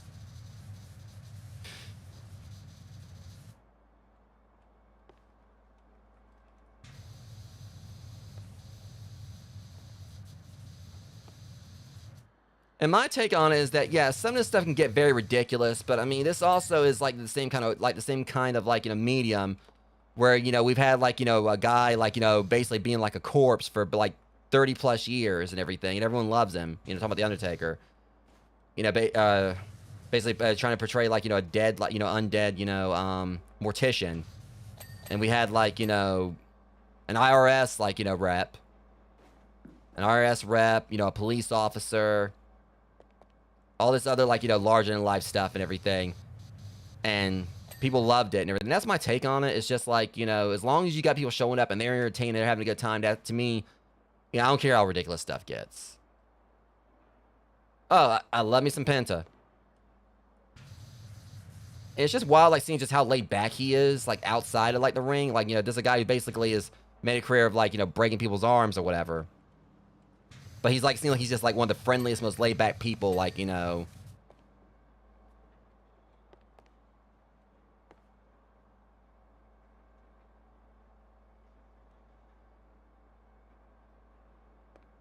Oh no, watch the whole Invisible Stand versus Man match. The whole thing was great.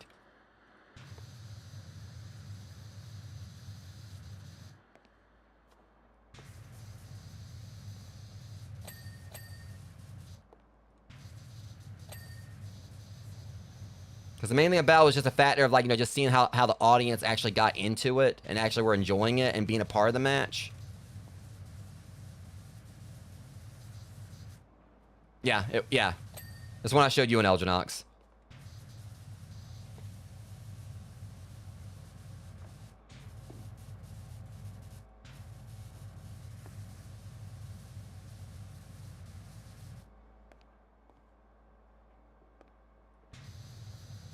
Oh, yeah. And that's, yeah, you saw the ref, right? Yeah, I remember, like, when I first saw him at AEW, where I was like, this dude's great. Like, when he basically, he was so he was so expressive.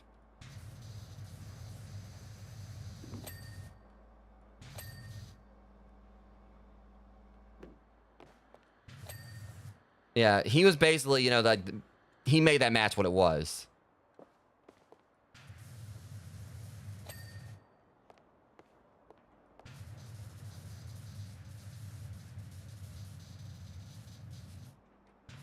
Oh, Dave, go by Jeremy's page. He had a thing where he has a thing on, like a video on there where he met Cody. Wasn't it like a thing for like one of your friends, Jeremy, who was sick, I think, or something? Where you got like Jeremy to get to wish him well, or not? You got Jeremy got Cody to wish him well.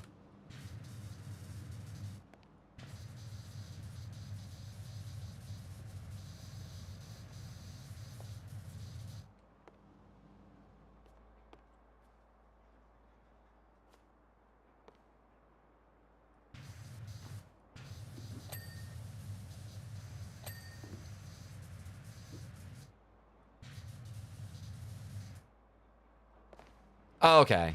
Well, still.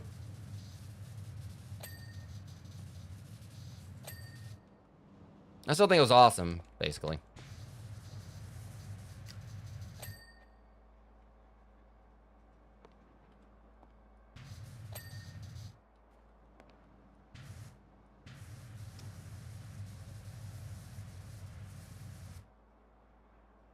All right.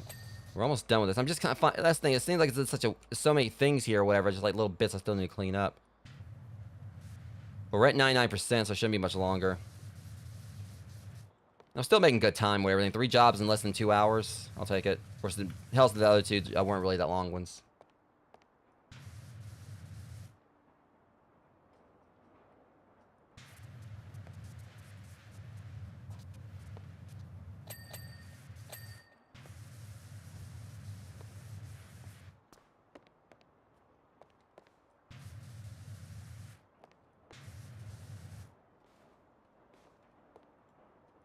There we go.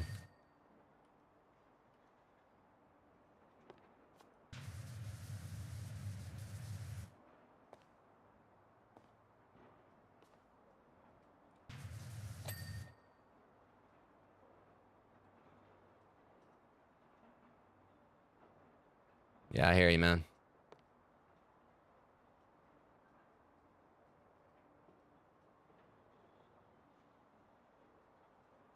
Yeah, and that's basically, you know, what makes it, like, you know, more worthwhile, Jeremy, you know, when... That's the main thing you gotta look at. Like, and that's kind of like, you know, goes hand in hand with what I said in my community post earlier, which there was definitely some reasons for, like, what I said. In my, you know, community post, like, a little while ago due to events. But my take on it is, you know, what I'm doing right here as far as being a content creator is concerned, yeah, I want to make something myself. I would like, I mean, it's that dream that so many people that do live streaming, you know, want. They want to, like, you know, make something off of, like, playing video games and all that. But you've seen, like, you know, people who pretty much all they care about, like, the main thing they try to put at the forefront is, you know, basically, you know, they'll get, like, to a certain milestone for subscribers. Okay, let's see if we can reach 200. Let's see if we can reach 300. Let's see if we can reach this or that.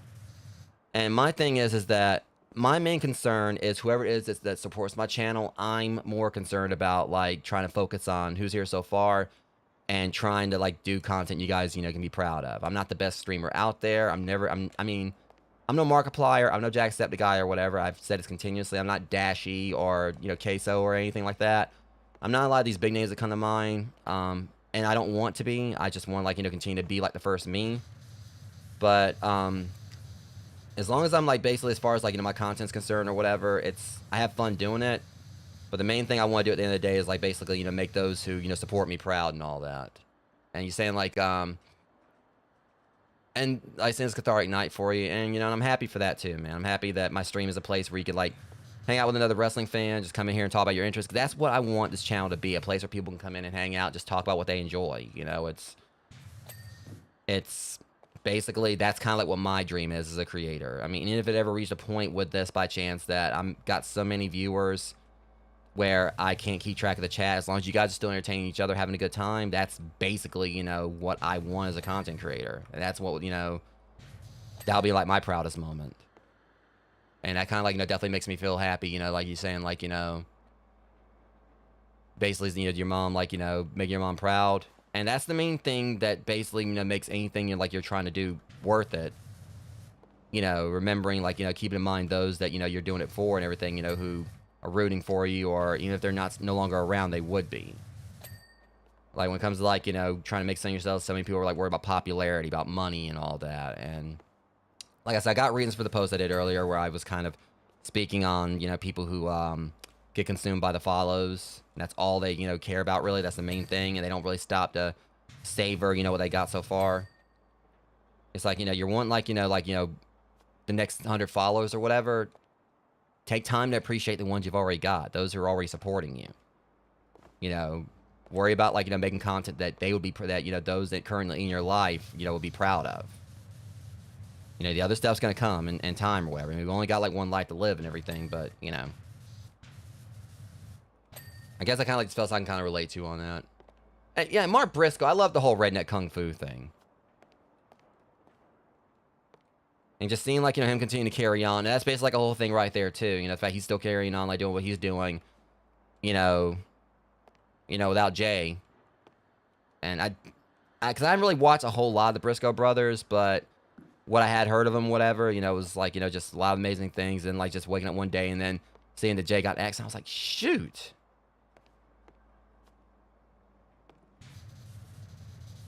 Kind of like, you know, like a part of my childhood died recently or whatever when I found out that, like, the voice behind James from Team Rocket or whatever and all that. The one that took over, like, the role for, like, a lot of the other actors, he passed away. I think it was, like, James's second voice actor, I think.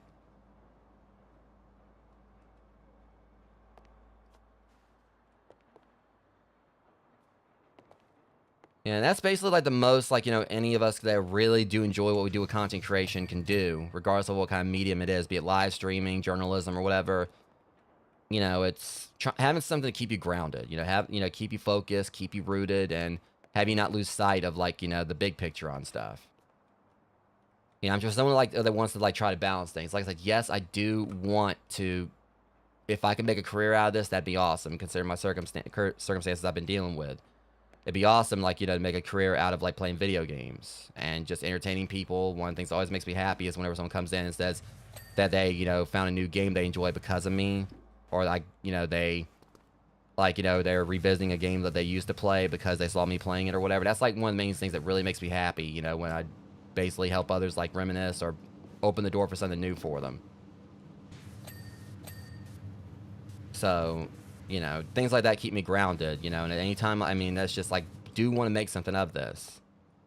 And, you know, and it's the reason why, like I said, at the same time, I've also just tried to stay humble, try to, like, you know, be thankful for what I got so far. Even I will say, you know, I want to go ahead and hit 1,000 subscribers on here. I'll say that straight up. It's been months since I hit like 900, and I do want to hit that milestone. I got like some ideas for a possible special stream to do, but I'm also like, you know, not like trying to rush it, like saying, you know, start my stream off telling people it's like, you know, okay, let's reach like, you know, 1,000 subscribers. Let's do this. Let's do that. It's like, I want to like, you know, make sure I'm focusing on making content worth, you know, those, you know, support me to get me to that point.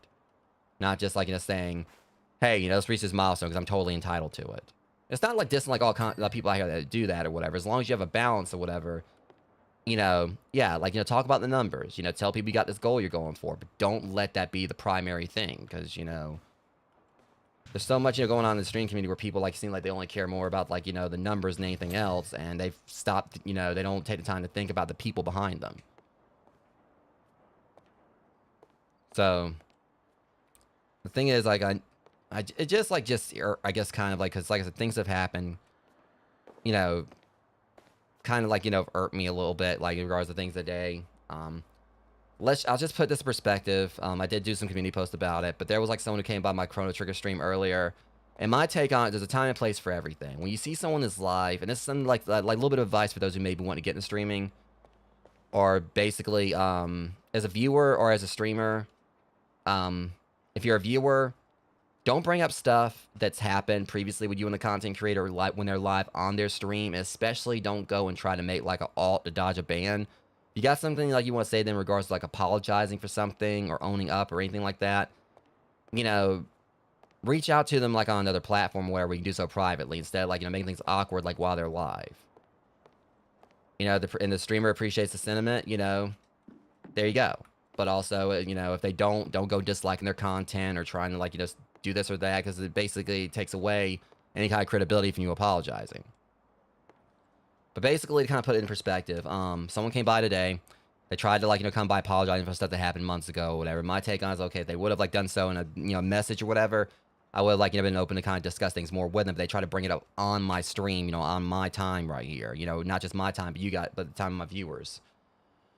And so that basically happened. And the situation in question, I'll just say it happened on a stream months ago where they came to the stream, and it was like one of my viewers at the time kind of encouraged it, by accident, and I told him it was okay and all that. But basically, this person said right there in my chat, that he just hit 100 subscribers on his channel. And it's like, okay, milestones are awesome, cool beans, But, if you're going to another streamer's channel and then you basically just outright, like, say something like that, it kind of, like, gives the vibe like, you're trying to, like, promote your own content. So I told the person, I basically, kind of, like, try to tell them politely, hey, it's, this is my stream, and they're doing that there. And they told me to shut up, that they were happy. This got them time out. They basically went around, and what they did was they went and commented on one of my, highlight montages and said on there, stop being mad and timing me out for 5 minutes. So they basically went and got around the timeout by talking on one of my videos. And then when that timeout, was over, they came back on the stream and said they were back, but then was saying that there was no need for me to get salty. That no one cared when I reached 100 subscribers. And it was just the whole matter of it again, like, it's not to say I wasn't happy for him.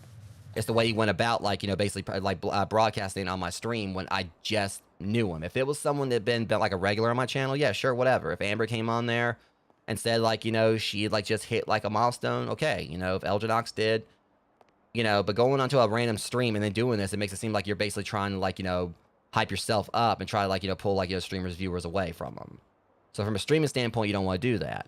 From a viewer standpoint, you don't want to, like, try to go around stuff to apologize to someone. Instead, like, try to discuss it with them openly, like, basically in a more private manner. Because you're making an awkward situation when you're bringing up something that happened before, and, you're bringing it up on stream, making it awkward for the streamer and their viewers. But yeah, but after he said that, he basically tried to make it out like I wasn't happy, like no one, like, was rooting for me when I reached 1,000, like 100. And I had people that were happy for me, but also at the time, like, to be happy, for, those people supporting me. Instead of me saying, all right, let's get to 200. I took time to cherish it and everything.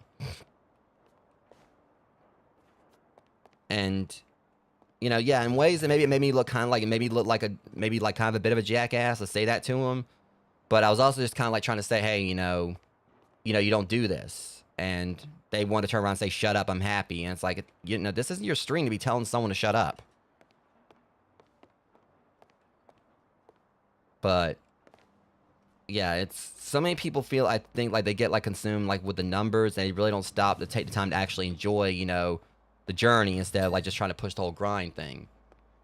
I really, like I said, I do want to make something of this, but I know that, time's limited. We only got one life or whatever, but I'm also just still trying to, like, at least focus on doing content that I'm hoping people do enjoy and everything.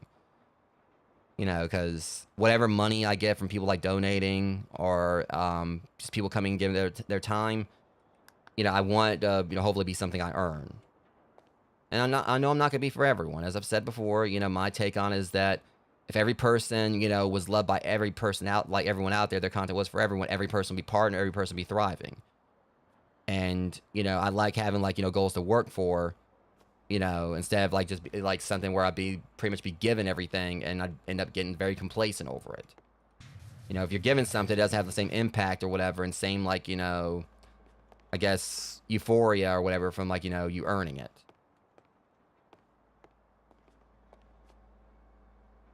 Yeah. And at the same time, and the thing is, and it may sound like I'm bashing this person in some ways, yeah, I'm basically, you know, bashing like their attitude.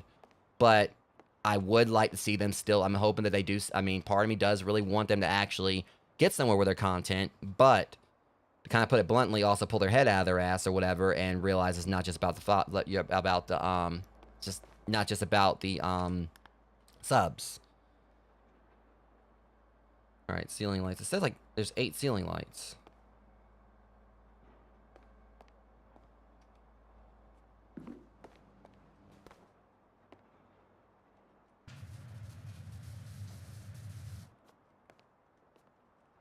I mean, I know like everything I kind of said just kind of came across as outright, you know, just spreading hate and everything, but it's also me just kind of saying that there's so much going on in the stream community right now where people are, you know, wow, that happened really quick.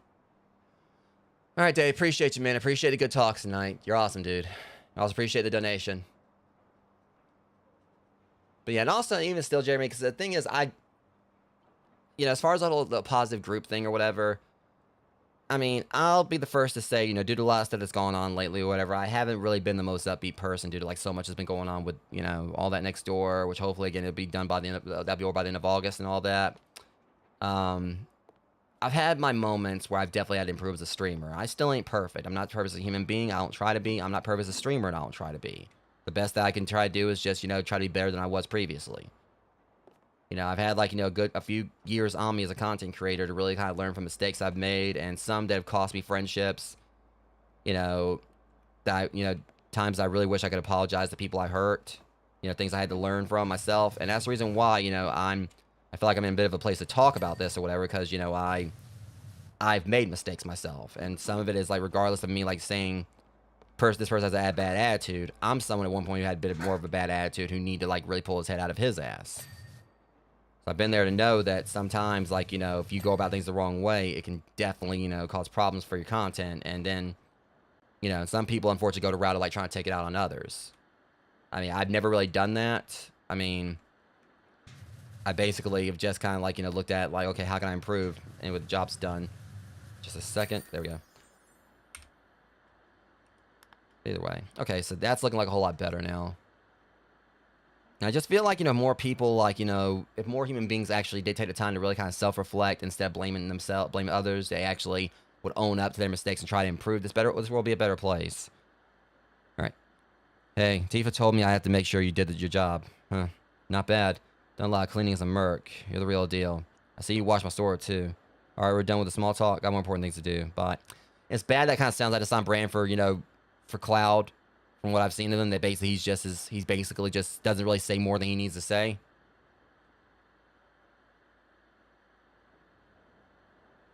Yeah, and that's the thing. I've lost a lot of people I genuinely care about, like some who every single day I wish I could talk to them again and patch things up. You know, there's people that I do miss a lot that honestly I'd say straight up, it was my fault that things like, you know, went under. You know, I own up to that. You know, and that's the thing about it. But I also, at the same time, you know, look at it as like, okay, you know, if they come back to my life, you know, at some point, that'd be great. You know, my Discord's open to them. You know, my texts are open and everything. If they ever want to talk about stuff. But I'm also still thankful for those I actually have met, you know, that have, you know, made, you know, life like, and make it worth, like, you know, continuing, like, moving on and all that. You know, I don't really want to say move on per se. Because I don't like it making it sound like I've made new friends to replace other ones, unless, like, you know, the other people like, for me, it's like if I made new friends to replace old ones, I like kind of like look at, like, not replacing people that I screwed up with, but people who screwed up with me. Good example is that I don't really talk, like, you know, to most of my family. There was, like, some time ago here on my channel, like, you know, one of my family members, one of my cousins, who used to be one of my best friends, before I kind of, like, wised up how many times he threw me under the bus over the years. he had like, comment on one of my gym photos, my gym selfies I posted like in the community thing, talking about like he was proud of me and all that. And I said, and he was proud of like my progress or whatever. I was like, yeah, well, when you've been constantly the black sheep at like family reunions, and like, when the main one that, you're supposed to friends use as a punching bag, it kind of like, teaches you like how to be determined or something like that. It was something along those lines, and he didn't say anything else to me. And I kind of look at it like I got people here in my chat that I consider family more than my own flesh and blood because of how much, they've had my back compared to people in my family who never really supported my dreams, always treated me as the outcast. And I look at it like, my take on it is that I've been better off without those members of my family, and in this case, they're basically the outcast of me now. So, yeah. It's kind of like, and I'm nowhere even near, like I said, where I want to be as a content creator. But I kind of look at like the song, back then by Mike Jones. Like back then they didn't want me, now I'm hot, they all on me or something. But I'm not hot by any means. Like in regards, like of me being where I want to be in life. But that's just my thing, it's I've owned up to times I've screwed up with people, and I wish, but the only thing about it is I've done it, so I've owned up to myself, and I've owned up in like at times like in my community post and like on social media saying there's people that I hurt that I wish I could like fix things with, kind of putting like a little veiled apology out there. But at the end of the day, it's them that I want to say it to directly. And that's something I'm definitely happy to hear, Jeremy. That's the vibes I want to give with this channel. The fact is, I've tried to just give like a laid back environment. I mean, I've already spoken about like the whole thing with the neighbors, how like, anyone who comes by my channel can see I'm very laid back. I'm not like, very hyper or whatever, unless like, there are times I get a little hyped up when I'm playing like, a game I'm really enjoying, or I'm doing multiplayer with, my friends, and you can kind of tell where I'm like really basically getting in my zone. But otherwise, I'm usually just really laid back, just enjoying the game and just like talking to my viewers and all that. But that's the thing. I just want to try to give like an inviting atmosphere here. Is that opposite what my neighbors have gotten? Like, because again, that anyone who's come on my channel seems like I'm like very laid back. People next door have actually heard me yelling quite a few times over the past few months. Like, if I'm yelling at someone, it's bad. Like, that's where, you can tell, like, it's a bad, something's going on. It's really got me mad, because it takes a lot to push me to that point. But otherwise, on this channel, I try my best to basically give a place for people to feel like, they're at home and all that. My old community back when I was on Mixer, the Masquerade, that's what that was basically about. The whole concept of the Masquerade, obviously I play on, well, I didn't go by Maskmare at the time. I went by, Apex Rogue. But still, the whole mask thing is basically there before I even changed my name. But the whole thing there was pretty much where people, like a masquerade ball, people can come in, take off their mask, and be themselves as long as they weren't out to hurt others or themselves. And that's basically still the vibe here. Like with Mask Alley, it's supposed to be, it's basically, I'm trying to set up as a place where this is my home, but people that want to come in here and basically just kind of, escape like, the rest of the world for a while, it's your place too. So that's basically just what I try. Yeah, and basically, like Amber said, that's what my vibe for my channel. I always try to do this is basically, I just want to kind of look at it like I'm just same vibes as if like a bunch of friends are just sitting on a couch, just talking and everything. Like there's literally like at one point, like on my channel, like back when I was doing Let's Plays, I was like trying to do little things called the couch sessions, where I basically just sat on a couch and like would play like a long game. That was gonna be my long plays. And I think really one of the only episodes I did was the Neverhood. But yeah, but nonetheless, that's basically my main goal here. Wherever I get with this channel, I just want my viewers just be able to come in here and just have fun. I definitely get a little heated on my games I'm playing at times. I know it's definitely gonna probably have a bit with Bloodborne. That boss on Chrono Trigger earlier, like I dealt with, that the Mud Imp and those two, and the red and blue behemoths, they can fuck right off. But otherwise, I try to like just have like a place where people come and just have a good time. That's all I could ask for. If you guys come in here, as long as you're having a good time, you're smiling, and you're laughing at my crappy jokes, and I've done my job. But anyways, back to Reeve. Hello once again. I trust you've been able to take in some of the city since we were last in touch. Like a bar and one of your stupid bots, but sorry to pull you away from your vacation. Or is that take in some of the city? Like, well, yeah, I just kind of like, when dropped by one of the local bars. Had a good time there. But we have another job lineup for you. The nature of this task, however, demands a great deal more discretion than the first we had you perform. Of course, this also means you will be compensated handsomely for your troubles. Denny T. Hold that thought. I got paid more by Tifa than you are paying me right now. Tifa just paid me $350. And I appreciate that, Amber, for sure. One of the specimens from Professor Hojo's laboratory escaped and made its way to the 60th floor. It was eventually captured in the Mako energy exhibit, but it refused to go quietly, and the place is coated in a thick layer of biological ooze. While we trusted the floor and walls to our security team, I insisted that someone with a more skill touch handled the exhibit itself. So we're taking on the Mako energy exhibit. Okay. Okay. I mean, I know of this thing or whatever. I've seen it, like, you know, but this really shouldn't be that bad. Is this basically like a scale of the city of Midgar? Where I'm gonna clean it. Glad to have you in the Shinra building again. Trust me, I ain't glad to be here, you scumbag.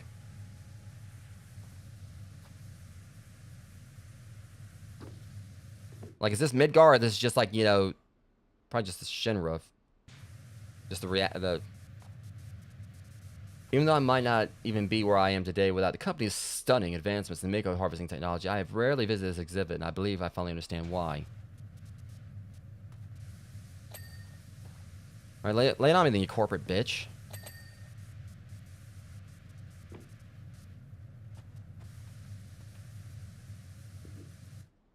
It forced me to come face to face with the fact that what this city has become is no longer what I hoped it would be.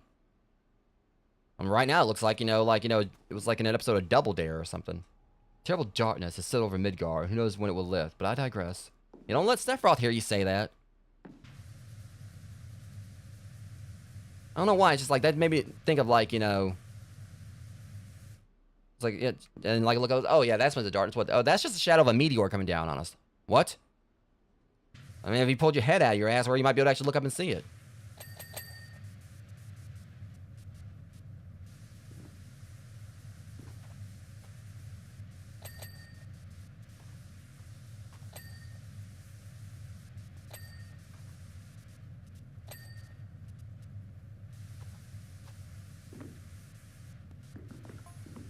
Let me explain the general layout of Midgar. Oh, if he's gonna, please, is he about to like diss, like, you know, the lower class citizens? See that right there? That's where that pungent filth lives, or something. As you may have noticed, it is divided into 8 sectors, each powered by its own Mako reactor. And at the very center of the city stands the also illustrious Shinra building. This dude, seriously, I mean, really?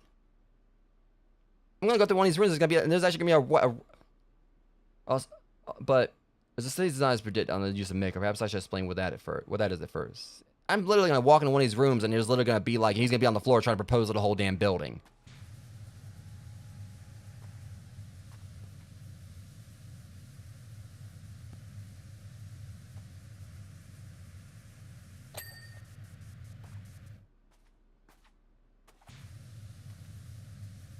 Like, I now pronounce you man and housewife. Like, literally a housewife.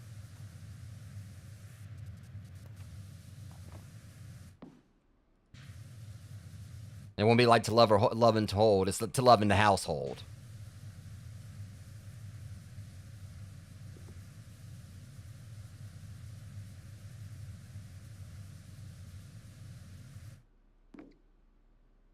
Okay.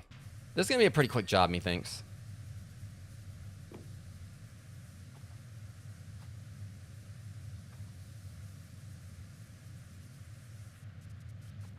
Yeah, but it is actually really wild knowing that this is basically about to be it for my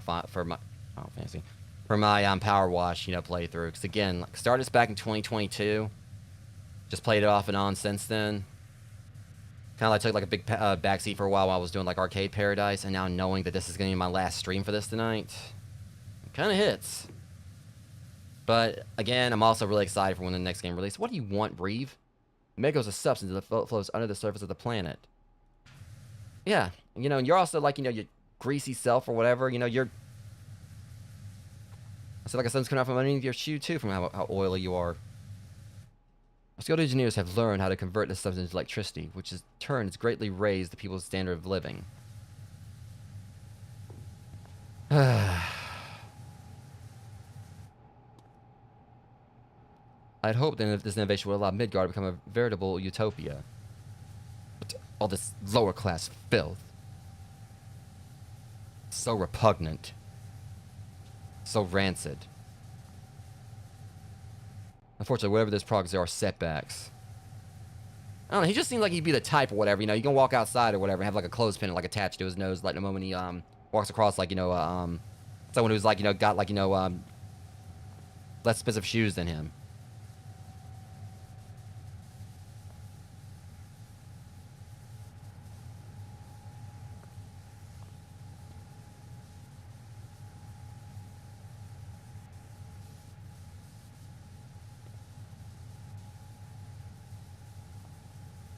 That's the one thing I'm kind of like frustrated about with this job. I'm taking more jobs, or like this DLC, I'm taking more jobs for the Shinra Corporation than Tifa and them. I took like one job for her or whatever, and that's it.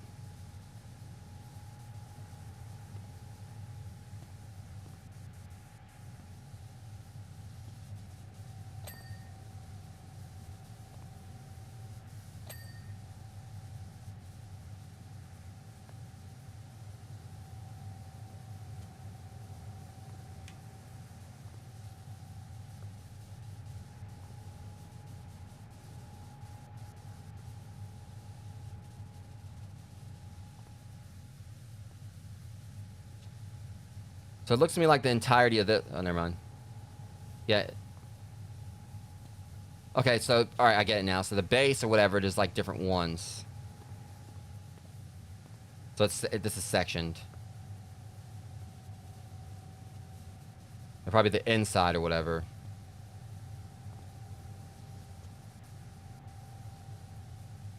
I feel like we should have like cleaned up like enough of the outside here or whatever, basically, you know, get like... That works too.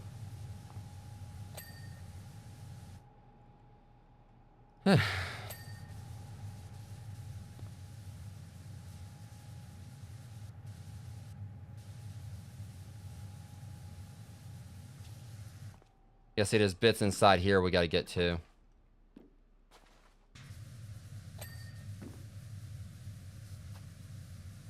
We're going like, you know, clean around here. Mark my words, I will complete my expressway project one day, as well as the restoration of Sector 6.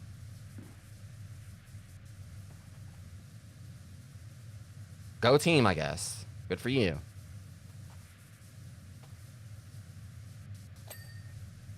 All I want is to make life better for everyone in Midgar, especially those in the undercity. Here we go. I mean, it's preposterous they stink so badly, so I'm gonna make sure that everyone has like a very, you know, updated, you know, shower system and with plenty of plumbing. Like, or whatever. I don't know. You're full of shit, dude. However, I've had to fight tooth and nail for every permanent scrap of funding. I'm just... Something tells me this dude is like, is just full of it. As much as it pains me to say this, I fear the rest of Shinra may view Vidgar's people in different light. Wait, hold on, is this guy actually legit? Am I been making fun of him for no reason? Because it's just like this, it really does seem like, you know, he's basically one of those types that... He, like... Actually, I don't know. I was getting vibes he's a scumbag or whatever, but really it's like, you know, now he's actually seemed like he's trying to call out Shinra. Like, no, it's like, you know, they're the bad guys here.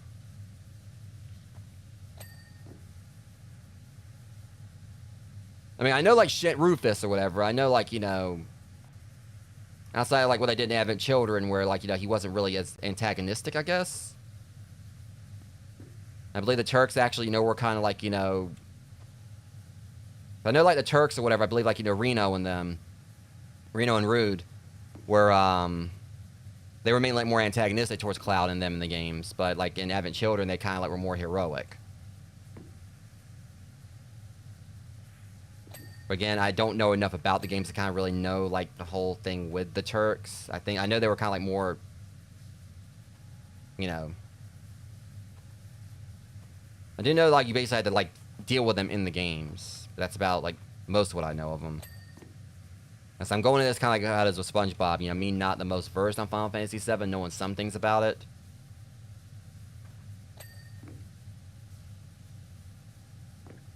But not by hands-on experience, per se.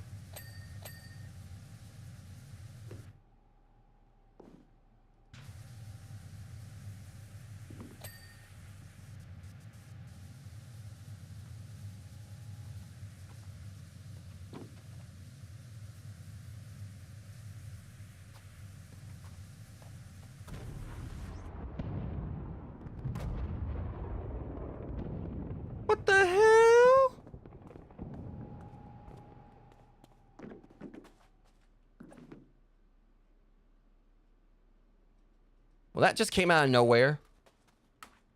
Plot twist, I'm actually stepping on the city here, and what that actually was me, like, stepping on this model. It's like a voodoo doll thing. So what I heard was actually like a building outside, like getting crushed after I basically stepped onto here.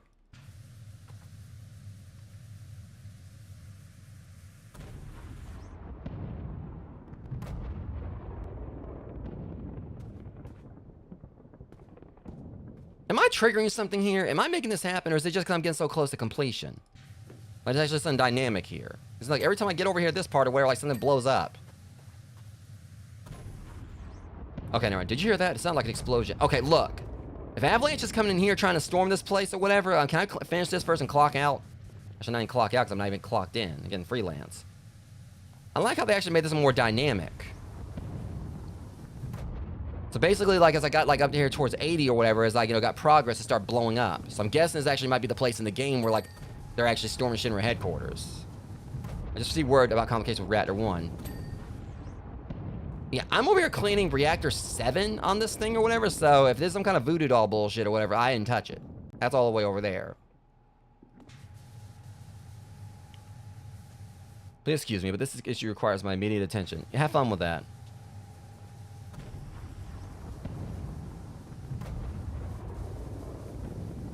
Oh, and the thing is, like, Tifa was talking about a job or whatever, so I'm wondering if this is actually the job they were talking about. Yeah, it's actually getting worse as I'm cleaning. I never had this happen on another job, or something this dynamic happened. I'm just gonna... I'm actually scared to finish this thing up. This whole place is gonna blow up. This place is gonna blow up before I finish.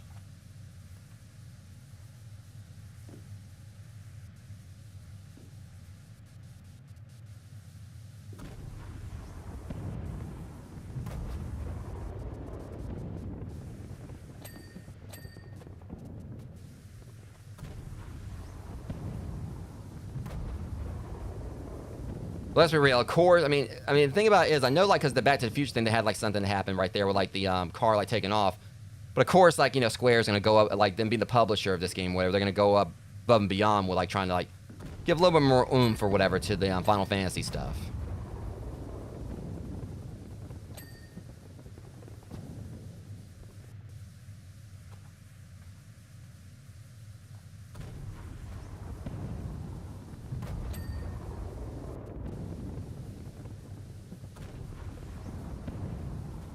And also, this might be coincidental, but I know this is one of their earlier DLC.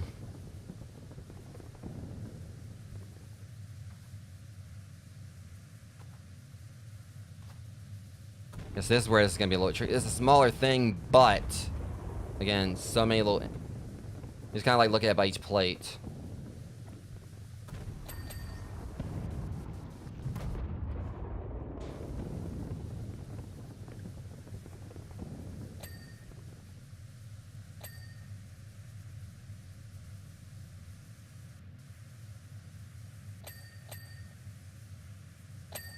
Yeah, seriously. I mean, you got, like, you know, in Sim City, I mean, I basically feel like, you know, I'm basically the janitor of Sim City right here. You know, the Sim City, you basically play God Mega the City. I'm the fucker that came and cleaned the thing up. I'm like, you know, the Sim City's made.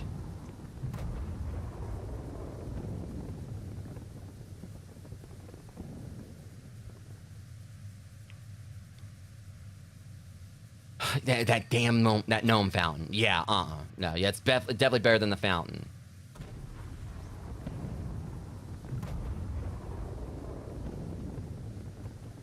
The Merman's Lair the other night definitely was kind of rough, but that's just because I was tired. I already done like stream like 5 hours, where in plus, you know, they didn't give me my trident.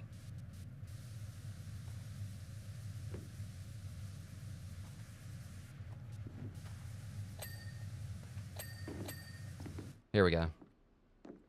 So this one actually is pretty cool, though. And I've liked, you know, each of the jobs so far, except for the Scorpion Sentinel. That one was just because, like, you know, that stupid exhaust thing at the end. Also, it did take a while for me to get it done, but... Seventh Heaven was... I don't know. I want to say Seventh Heaven was probably, like, my favorite so far.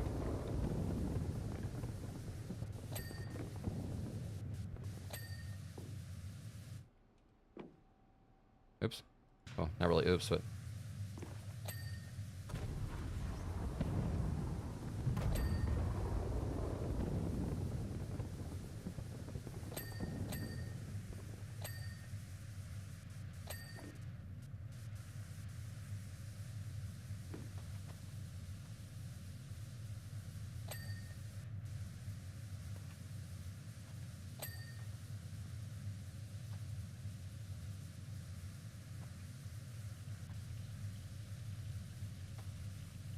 I will say, as far as like the title of the stream is concerned, I just want to see if like anyone will get the reference.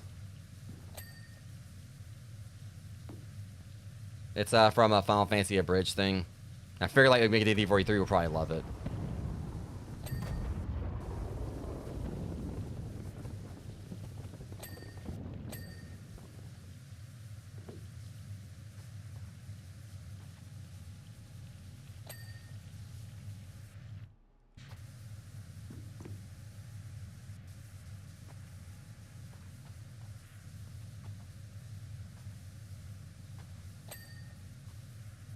Okay. And explosion 3, 2, 1. You're late, damn it. Explode now. Explode now. Whatever.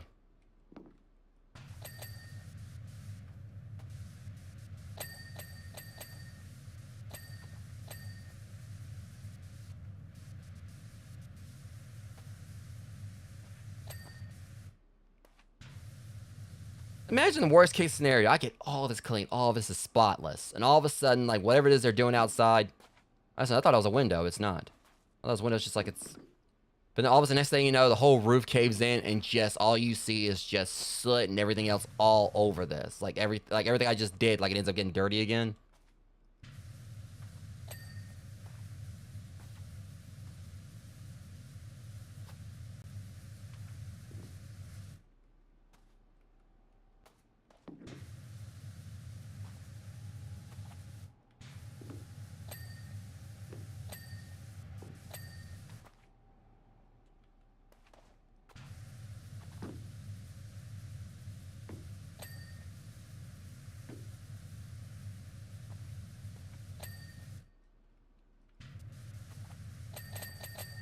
Okay, that was satisfying. Totally satisfying there.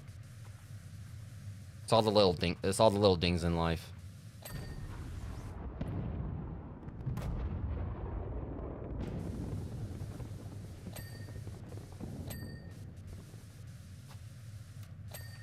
I'm gonna be lucky if this whole room doesn't blow up by the time I'm done. I need to get the hell on out of here.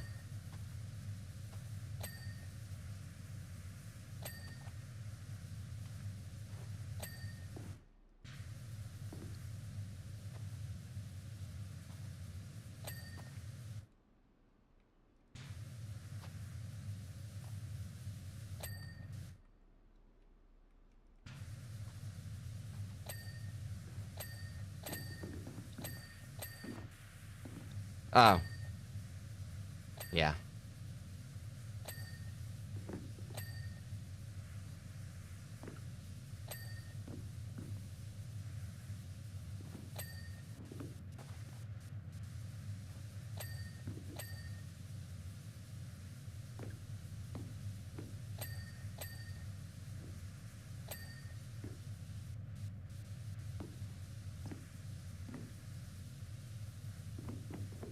I just gotta get the rest now.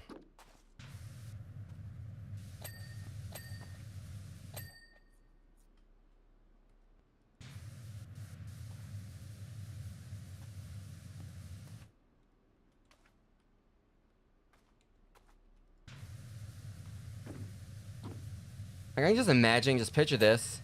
Like, they got one more job I gotta take for the Shinra Corporation, but then, like, the whole room I'm about to, like, go clean, or, like, the thing I'm about to clean gets, you know, pretty much, the building gets demolished or blown up, and, like, whatever the building, like, whatever it was supposed to be clean, like, goes flying off into, like, a river or something.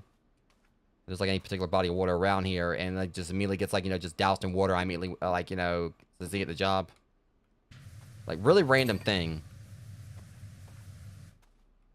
Or basically, like, if it's, you know, I don't know.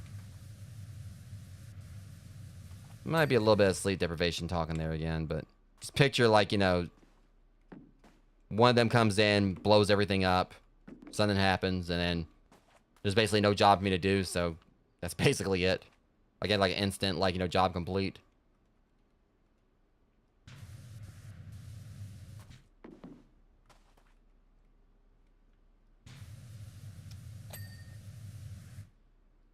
I guess it's just kind of like, you know, the usual thing with me or whatever. I mean, I kind of like, you know, was getting through everything else or whatever, and now I'm basically just ready to be finished. Still enjoying it, of course. I mean, pretty much have, you know, enjoyed every DLC I've done for this. Even though the Tomb Raider one back when I first did that, that one felt like a bit of a slog on the obstacle course, but Shinra building exhaust pipe. Okay, I'll just.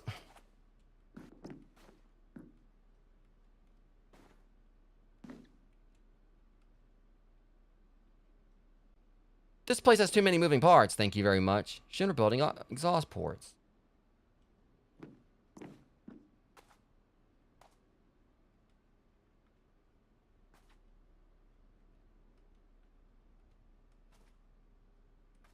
Yeah.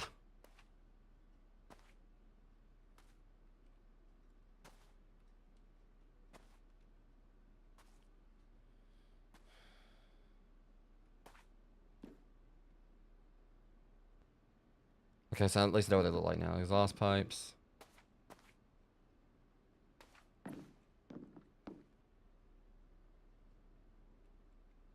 Oh, darn it.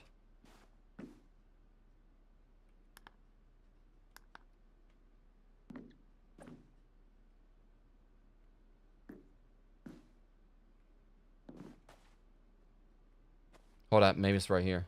Aha.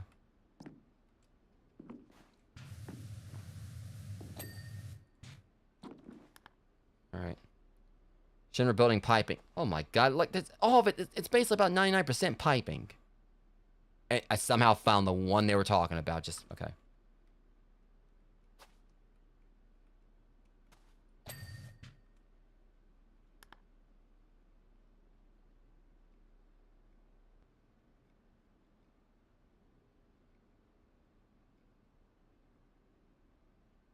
Alright, yeah. It's good to know. I mean, like this right here, yeah, you know, if I want to be a corporate asshole, I know exactly where I'd be working.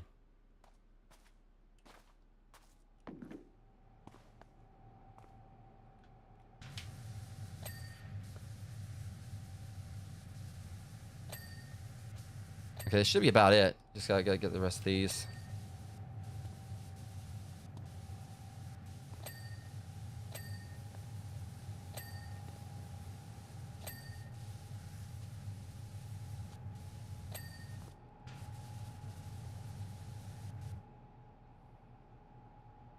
Because I know, like, that's picture, like, you know, this whole place is going down. Hey guys, like, I got like a very poorly timed joke. Like mass is not the time. If our boss doesn't get out of here, you know, and this place, like, you know, goes up in smoke or whatever, does that mean that the roof is on fire? And then everyone just like stares at me, like just blankly. That was fucking terrible. But the Rufus on fire because his name's Rufus. Okay, let me just go and just focus on cleaning.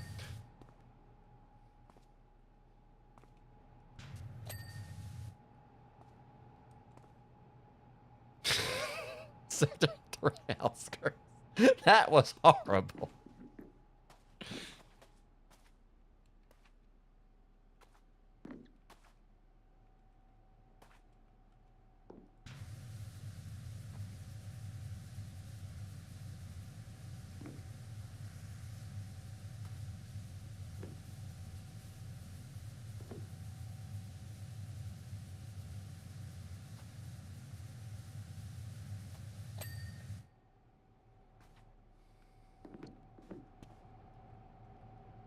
Alright, baseball small. God, that joke. I mean, that was probably like definitely like a new low for my channel.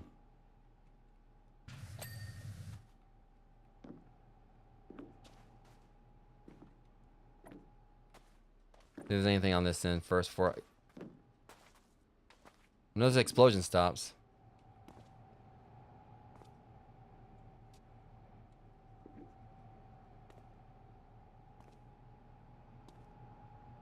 As long as there's not any kind of like, you know, big roof fuss about it.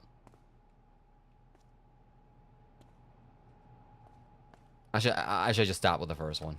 It's getting worse.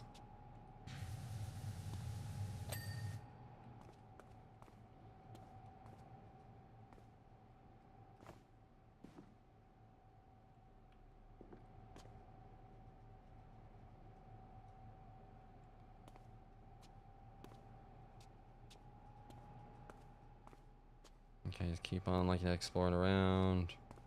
There's one.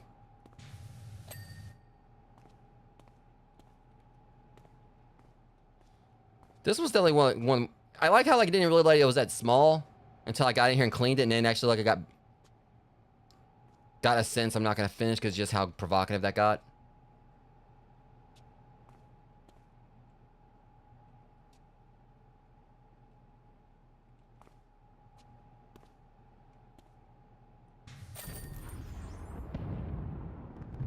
Okay, I need to get the hell out of here. No, I need to get out of here before this whole place blows up. I'm gone.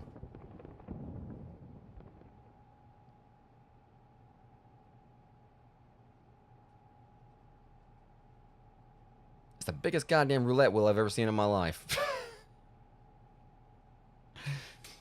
Post security believes the incident at Reactor 1 was a work of the Ecoterror's known as Avalanche. I told you so. I can't imagine why anyone would endanger the lives of their fellow citizens. Least of all those who claim to respect all life. But conversely, perhaps Shinra needs to ask itself where its fault in all this lies. Alright, now this guy's speaking on my level. Forgive me. This is your problem. Instead, let me congratulate you on another job well done. It's always a pleasure working with you. I wish you the best of luck in your future endeavors. Like, basically, I can just see him, like, just, like, grabbing his coat and just hauling ass out the door.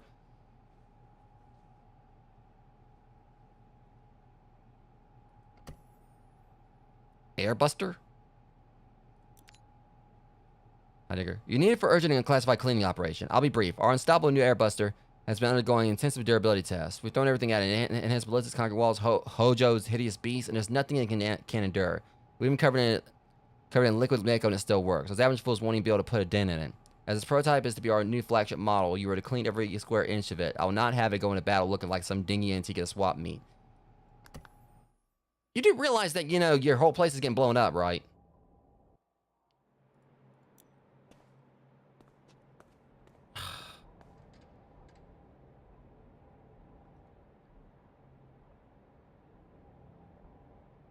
This jackass is trying to get me killed. Like, whatever. Unfortunately, Scorpion Sentinel you clean was destroyed by... And I said that earlier. I said if Tifa wanted to let Cloud destroy that thing, she could feel free to, and damned if he didn't do it. Oh my god. I said that earlier. I just thought it was hilarious. I think it's hilarious. I think it's a riot. I basically predicted it.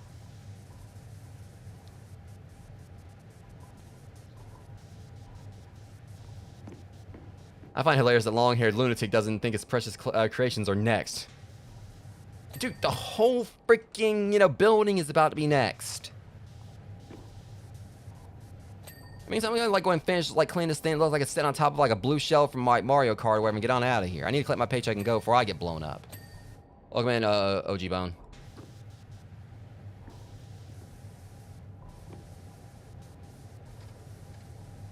It is.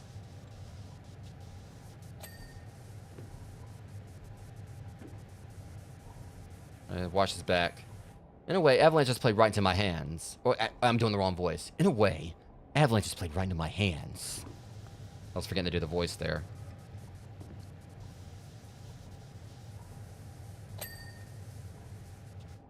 I've long been urging the President to deploy the airbuster, but no avail.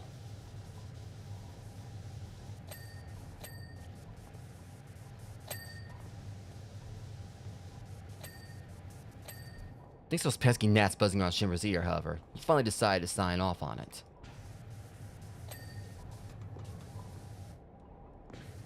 Just so you know, anything that gets busted in the air, well, the clouds are caught in the crossfire. See, y'all need to like let me handle your marketing. Oh, you want Avalanche? I know exactly how to repay you. Seriously, the airbuster. Anything gets busted in the air, the clouds will get caught in the crossfire. I don't know. Okay, because clouds are up in the air. Whatever. Let me finish this thing. I need to get on out of here. I'm done. My joke's getting worse and worse.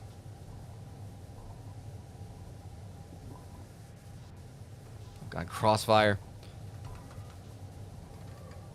Crossfire. Damn it, Jeremy.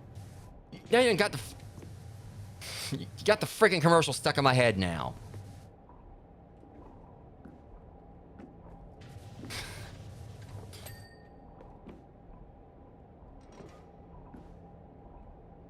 Hope this thing rusts.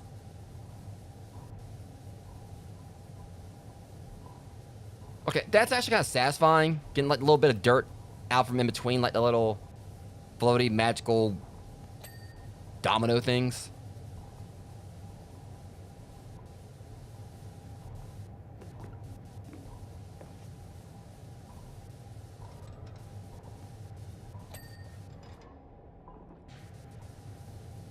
Yeah, I never actually played Crossfire.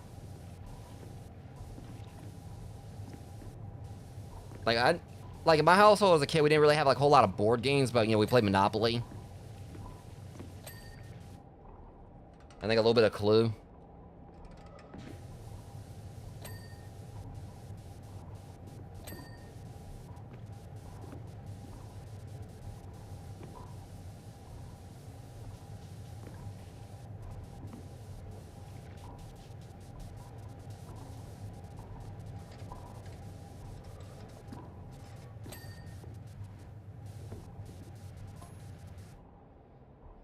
Just in the capabilities of the Airbuster has been a source of immense excitement for me.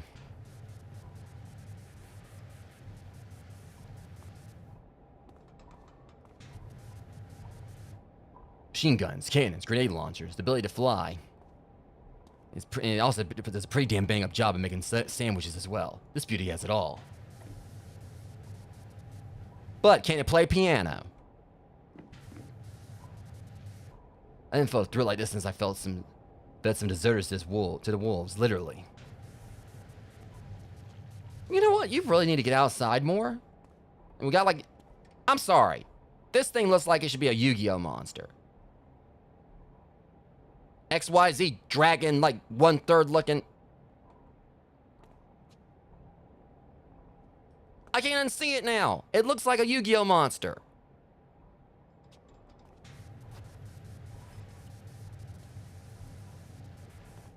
Like, I can just, like, see Kaiba's, like, you know, his pompous ass, like, you know, like, right up there on that freaking scaffolding. It's like, now put this card face down, Moto, and I activate Airbuster. Or, I don't know.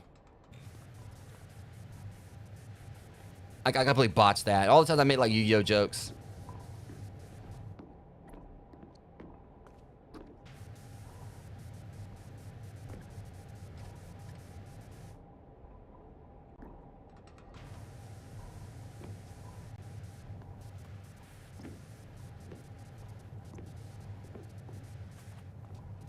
Hell, the damn thing's blue anyway, so it'll be right up Kaiba's alley.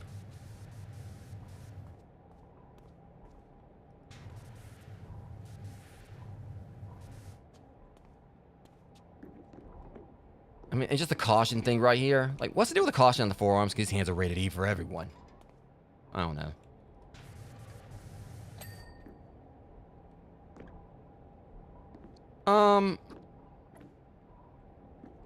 Excuse me. I know that head was not just turning right then. That's out. I'll rust your little ass. I mean, I'll rust you. I'll spray you down till you rust. I'll.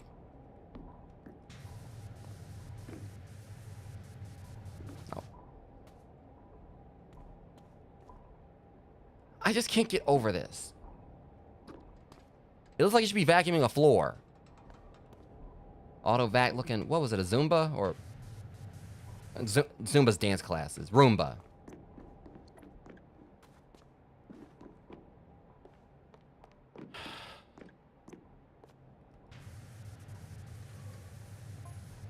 The Airbuster's varied arsenal reminds me of a former soldier. He was so famous even you might know him. Let me guess. Sephiroth.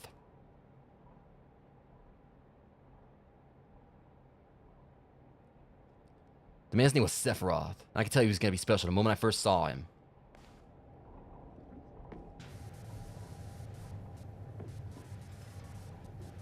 Like, varied weaponry, like all... Sephiroth, I mean, I've always just, like, looked at he just has, like, the sword and his good looks. It's not as large as slash mechs in half, which he did with ease.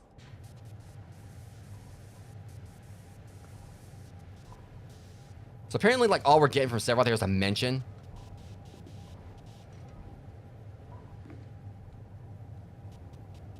But But it was just his strength that endured him. To everyone, he had quite the face as well. Little wonder he was no... His sword and his looks. I just said that.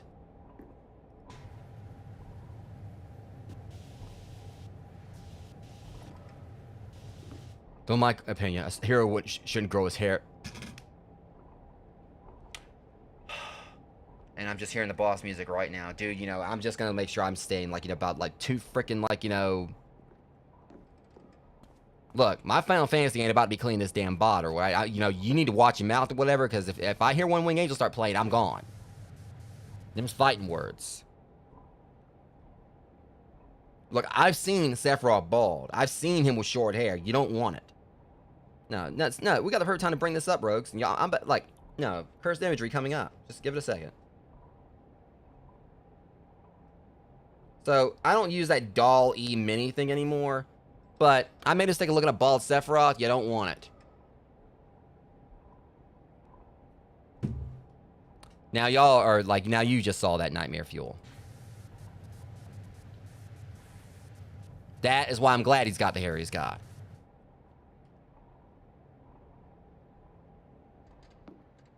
Yeah, I mean, that's basically, they actually made, like, his hair part of the lore. I think there's, like, like I said, I haven't played Crisis Core. I think that actually kind of, like, you know, had, like, it based on his canon that I think he uses about, like, 3 or 4 bottles of shampoo per shower. There's basically been lore about his hair.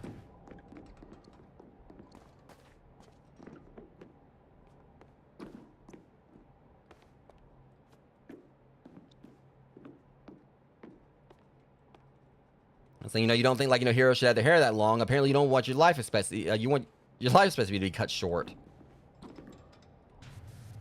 Apparently, the man, like, takes, like, very, very, you know, a lot of pride in his hair. But let's be real. They put that in there for the girls. They put that in there for fan service.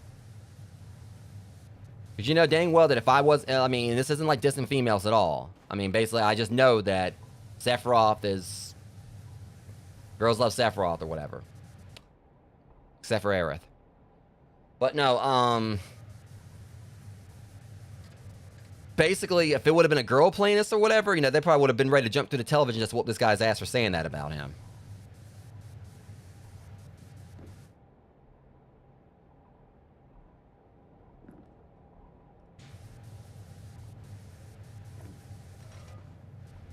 Yeah, I'm gonna be playing Reunion whenever I get it. That's gonna be what I play it. I'm gonna play it on PS5.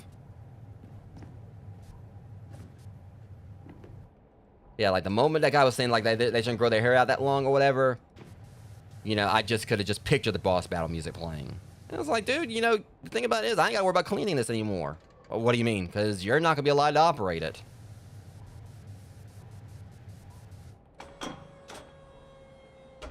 Okay, just don't... Okay, first off,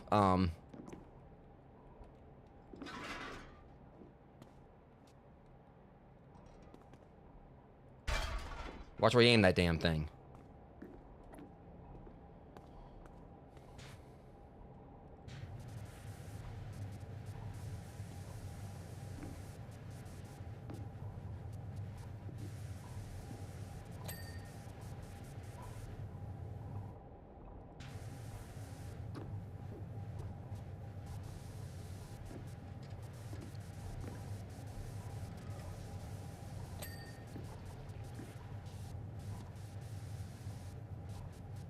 I mean, seriously, I'm giving this thing a manicure now.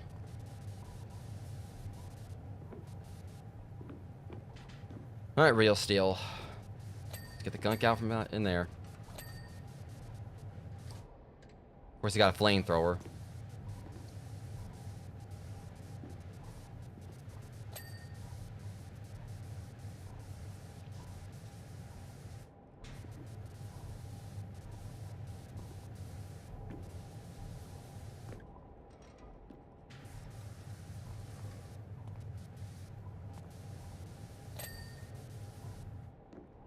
Okay, it's just getting those little nooks right there.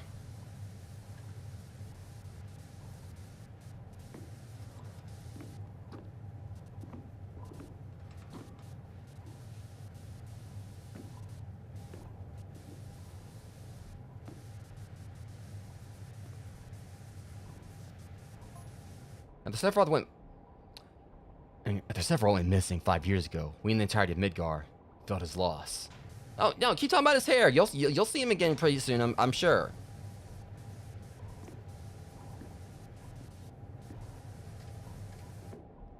He fought admirably in the war against VII, and the people absolutely adored him, even more than they do our mascot Stamp.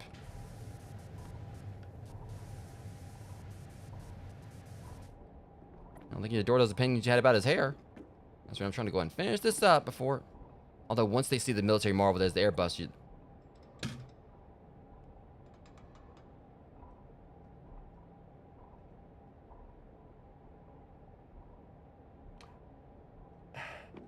This dude's about to change the whole entire lore of Final Fantasy, whatever, have, like, you know, Sephiroth looking over him, ready to stab him, like, you know, from above, than, like, compared to Aerith. This dude's playing with fire.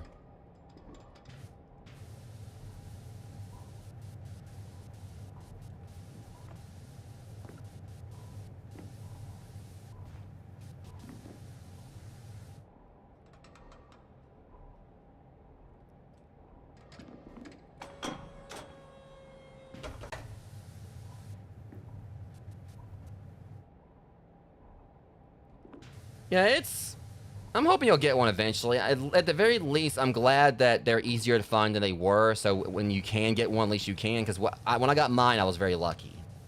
This is back when the shortages were still going on. And I was lucky to get my PS4 when I had that, because that was, like, around, like, you know, Black Friday, and they were sold out pretty much everywhere. And it was basically the same thing both times. When I got my PS4, it was during Black Friday. No other place had any at the time nearby. So me and Big D343, we went, like, you know, another town over, and went, because it said, like, you know, that Target had them. But I was like, you know, whereas, like, either, like, the images, like, at any time now it's going to say they don't have anymore, or, like, the inventory isn't updated. Got up there, and I asked, like, do you guys have any PS4s? And he's like, I think we got one left. Let me go and check back here, and came back out with the PS4. So, yeah, definitely was giddy about that one. But the PS5 one, I've already told the story. It said the story a few times before. Basically, it was like the year I got it, a few years ago. I, you know, went to Walmart, and just out of curiosity, I mean, they didn't have any out there on the shelves. It's still no, the shortage was going on, but some people were claiming that they were actually getting easier to find. They didn't have any out there on the shelves. No Xbox Series consoles or anything. And I just asked this guy, I was like, I know it's a long shot. Do you guys have any PS5s? He's like, I think we might. So, he went to the back or whatever. You know, I was standing there with this other employee, and he came back up to the front, didn't have anything. I was like, damn. But then the girl asked him, was like, well, do we have any? She's like, yeah. And he's like, you know, I said, yeah, and my face just lit up. I was like, oh, is this actually happening? And so, went to the front with them. They had like 2 left. So I got that, and I got a copy of, because it was one that came with God of War Ragnarok. So I got that, and also it comes with a free copy of Astro's Playroom, which you haven't played Astrobot yet. I mean, if you haven't played Astrobot, it's a good, like, you know, precursor to Astrobot, and Astrobot itself is absolutely amazing. It was definitely my game of the year for last year. But yeah, it was like one of those things that happened, and that was like probably the only time. That was like one of those times or whatever, because, you know, when you get older or whatever, you know, Christmas just basically kind of feels like another day to you and everything. And that was like Christmas right around the corner. That's the closest I got to like that holiday feeling I had as a kid. Back, you know, when, you know, I got like a GameCube for one Christmas, a PS2 another, got a Dreamcast another Christmas or whatever. That was like the first time I actually held like something close to that, like in that childhood feeling of like waking up Christmas morning. Because, I mean, I got it like in like morning time, I think.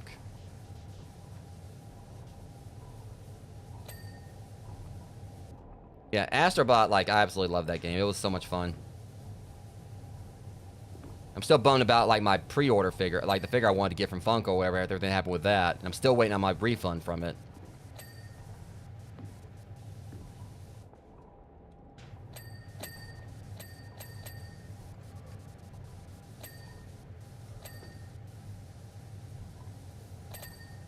Oh, yeah. And it was, I mean, I've got to, like, borrow it again from McDP43 because I sold him my copy of it. That's kind of like a little thing we have going on or whatever, just so he doesn't have to go out of town for whenever I finish a game. He'll, like, buy it from me. So he doesn't have to actually go out of town to get a physical copy. But, yeah, pretty much,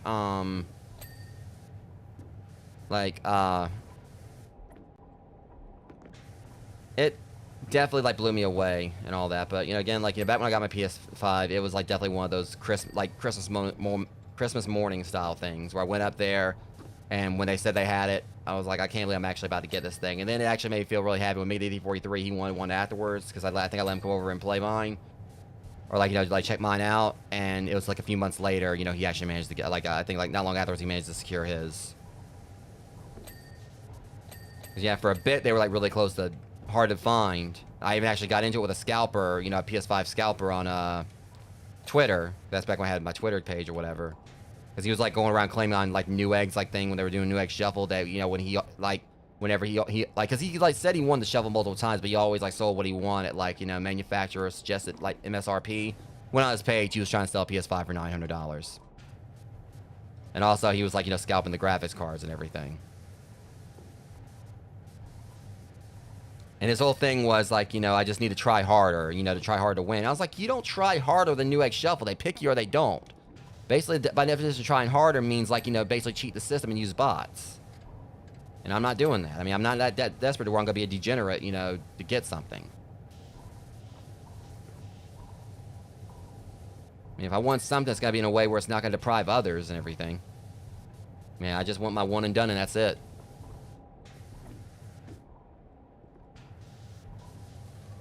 Yeah, and that's the thing about it. And that's what we're dealing with currently with Pokemon, which I know it's gonna pass or whatever, basically. But a lot of stuff with Pokemon, where it feels like it's been worse, like the scalper, like the stuff like with the GPUs and PlayStations. And I mean, currently it's kind of going on again, I guess, with like Switch 2s, which I'm gonna get one eventually. I mean, I'm not really in a hurry to get a Switch 2. Me and McD43 were talking about like us both getting one and playing Mario Kart World eventually, but at the same time, you know, the plan would be, of course, like playing as a group. And who knows, like, when Amber and them would have one. And, you know, Elginox and all that. Yeah. Though at least with Beanie Babies, it felt like people weren't really being as disrespectful about it. Then again, also, I think I was a kid, like, with a lot of the Beanie Baby stuff, but... Oh. Oh, hello.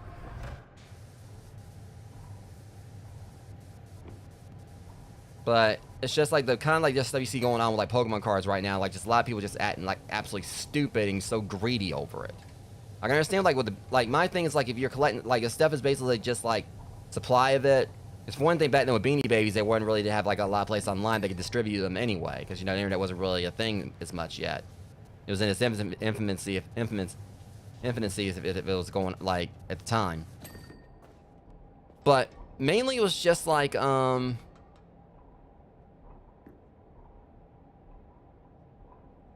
mainly it's just kind of like the whole thing is, like, you know, with the Beanie Babies, there wasn't really an internet. And it was just simply they were just that popular. But with, like, you know, Pokemon cards, it's like people are pretty much just a lot of the ones that are getting it. Like, with the Beanie Babies, okay, like, a lot of people, yeah, there was probably some that were maybe buying them up and maybe try to sell them, like, you know, secondhand somehow. Like, maybe in physical locations, who knows? But that's the thing about the internet, like, a lot of stuff that happened, like, you know, back then or whatever, could have just been, like, you know, a lot of stuff that today, what maybe was going on back then, but just it wasn't the internet to basically show it to us. Or, you know, to actually be really, you know, expose the world more to it. But, really, with the main thing about the internet is a lot of stuff this day and time is just, you can sell stuff online compared to just in person. And I can't see, like, the people, like, buying all these Beanie Babies, like, you know, just going and, like, calling people up in the phone book. It's like, hey, man, I got, like, you know, this little, you know, red, white, and blue Beanie Baby I'm selling for, like, $99. First come, first serve. Just calling up random people in the phone book. But, you know, in this day and time, it's like, okay, they got, like, the internet. And that's basically what makes it worse. You know, it's not like just collectors, like how it was back then, when it was just probably just a shitload of people, you know, who were basically really interested in the product and just collecting. So, I mean, the thing is with Pokemon, you look how Pokemon was so popular back when it first started, the cards and everything. But it was just because people were just genuinely interested in it. It wasn't really scalpers, because I don't think really scalpers were, nowhere, if they did exist in some way, it wasn't the way they are now. Probably more along the lines of ones, you know, you see, like, you know, maybe like at a store or something, like at a table trying to hawk goods, but it's mainly like, with this, a lot of it is just, it's so hard for people that are actually collectors to get their hands on, because, like, all these, you know, people that are buying them online, and, you know, hiking the prices. But the thing is, it's going to pass. I mean, this isn't the first, like, when I first got back into collecting Pokemon cards a few years ago, you know, it was like around the time of Sword and Shield. I remember there was one stream I did like when I was on Twitch. I was playing Pokemon Shield, and I literally like, you know, went to Walgreens, like left the stream on a BRB just to go to Walgreens to work because I wanted to. I was like, cause had some cards unboxed. I think someone came with a donation. I was like, you know what, guys, I'm gonna go and get me some cards real quick. Just give me a second. And I literally ran down the street because like Walgreens was like about 5 minutes, like, you know, a 5-minute jog from my house. Where so I ran down there, got some cards, came back and ended up pulling like a I forgot what I pulled. It was like a pretty decent pull from one of the packs. But yeah, like it was like that was back when the shortage was kind of happening, but it was kind of like I think like that was back when I first got into it. But then like, you know, it really started getting hard to find cards.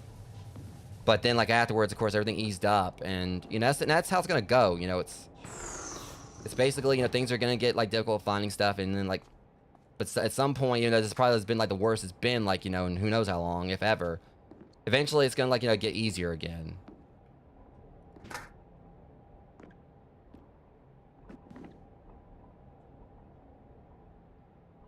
But yeah, it's just basically my take on it is that, you know, a lot of things, you know, definitely are different, like how it was, like, you know, when we didn't have internet. And so the whole thing, but I know like the whole thing with the scalper, like, you know, basically the whole Pokemon thing, it's gonna basically at some point it'll get easier to find cards again, and then afterwards it's probably gonna be another like point where it's gonna like, you know, be more difficult again. But last time I kind of like, you know, due to the shortages, I kind of like, you know, stepped away from collecting Pokemon cards again. I got back into it last year, like during my play the Pokemon Legends Arceus, that got me back into collecting again. And I'm sticking around this time. I mean, I'm not giving up on collecting them. I'm just gonna get what I can where I can. And I've got something coming in the mail soon. That I'm gonna be like really excited to unbox. Hopefully, maybe next week, depending on like how when it comes in. Let's just say it's a set that I've already unboxed for, whatever. But what I'm gonna be doing is probably gonna be my last, like, you know, thing before I like for the step before I start like going for singles. You know, basically try to like, you know, complete the base set. Yeah, but I know eventually it's gonna get easier again. It's gonna get easier to find cards again. I know like chances are like, well, I think like next year being like the 30th anniversary or whatever, that may definitely be like, you know, make things difficult. But I just kind of like really look at it. I just hate it for like, you know, the children out there, you know, who people like, you know, basically families, you know, who want to like, you know, get their kids and like, you know, into their childhood hobby. And it's just so hard, like, you know, all because like, you know, people being greedy.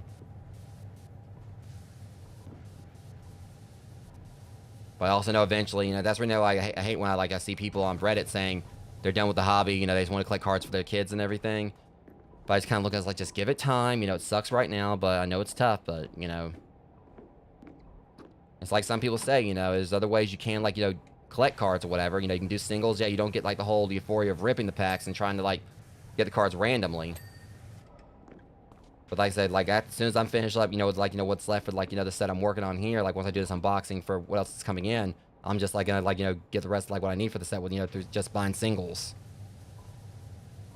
As far as, like, completing the base set, I mean, that's pretty much what I've done. The reason why, you know, my, sets for Stellar Crown, Obsidian Flames, Twilight Masquerade, and, 151, I got my complete base sets for those. I basically, you know, just ripped, like, some packs, and then eventually I just, like, you know, just, you know, start getting the singles. And yeah, I still want to definitely get, like, and work on the secret rares for them, but for the sets I'm really interested in. As far as, like, the one that's coming up, like, I think White Flare, I think it's, like, Black Bolt or something. Like, that shows how little interest I've got in it. I'm not really too concerned with, like, collecting for that set. So I'm probably gonna, that might be a bit of a pass for me. I mean, I may collect for it later. It might be, like, Paradox Rift for me in the end, because for a while I was saying I didn't really care about collecting for Paradox Rift. And then I ended up loving Paradox Rift. And I think I'm not too far off from maybe, I don't know how many cards I am from completing Paradox Rift. But when I did that Destined Rivals booster box, you know, and just like how close that got me to having my complete set just from the box.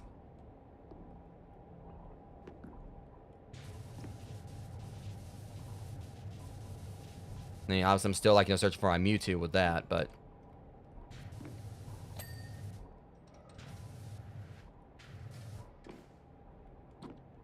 there's also, like, some other, like, you know, card game stuff I really would like to try to jump into. Like, they had, like Fleer just, like, recently released, like, this pretty awesome, like, you know, Scooby-Doo set that I think will be interesting to kind of do an unboxing for. universal card versus system, whatever it is. I found out they have like one for Godzilla that I really want to collect the cards for. The only things I don't know is that what all like monsters are represented. But the main takeaway for me is the fact that obviously it's Goji, but also they got some stuff for Kiryu. But the way the sets work is that they have like these themed boosters. Basically it's like these starter sets or whatever. That's got, I think they got one for like Godzilla and Mothra, another one I believe it's for Ghidorah and Rodan. I think like Kiryu I think has his own, and each of them comes with a particular booster pack that has like a collection of like foils and a possible alt art. And I was kind of like thinking about that because I mean I know a lot of people don't really probably talk too much about like Universal Fighting System or whatever it's called. Actually, not Universal Fighting. That's for universes. That's what the Godzilla thing is. And they've also got Universes also has another one I'm interested in. I would like to get a booster box for. It's coming out on the 15th, like August 15th. I think they're doing like 15th or 19th. They got like one that they're doing for TMNT. And that's the thing. I've never really actually delved into like universes. But TMNT, yeah. Like them having stuff for TMNT and Godzilla, I just would like to collect for those sets just because what those franchises mean to me. But there's like different card stuff I really would like to kind of do outside Pokemon just for the heck of it. Because I like just collecting cards. I've got Pokemon kind of got me back in one, just collect them in general.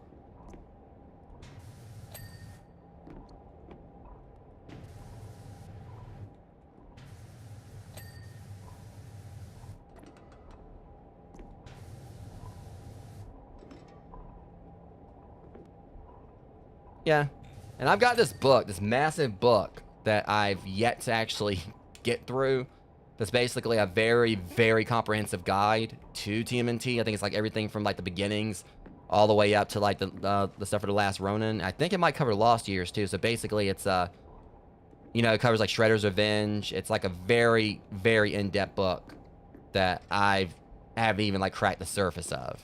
I mean, I am really put like a lot of time into. I probably like maybe on like page 15, but I think there's like over 400 something pages to it.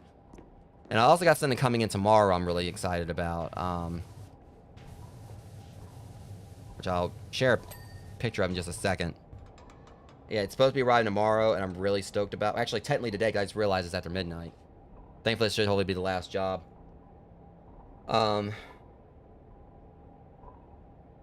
Yeah, so safe to say, and this is the wait, is it available for pre-order now?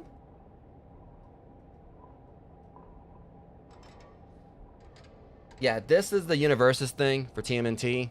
It's give me $110, but it's got like I think it's like 24 or so packs with like 11 cards in each booster, and it basically I think it's supposed to like cover like a lot of different generations. Like they have like the old Fred Wolf stuff, but I think supposedly there might be a possibility they'll actually cover stuff from like the Mirage TMNT. The only thing I'm kind of concerned about is that a lot of it seems like it's for Mutant Mayhem, which not dissing Mutant Mayhem. I love Mutant Mayhem, but it seems like they might be trying to focus a lot of it on that and Rise. And if it is like somewhere it's like it's an equal thing of it, like doing like the Fred Wolf stuff, Mirage, maybe the 12 cartoon and stuff like that, and maybe the live action movies, I'd be all for it.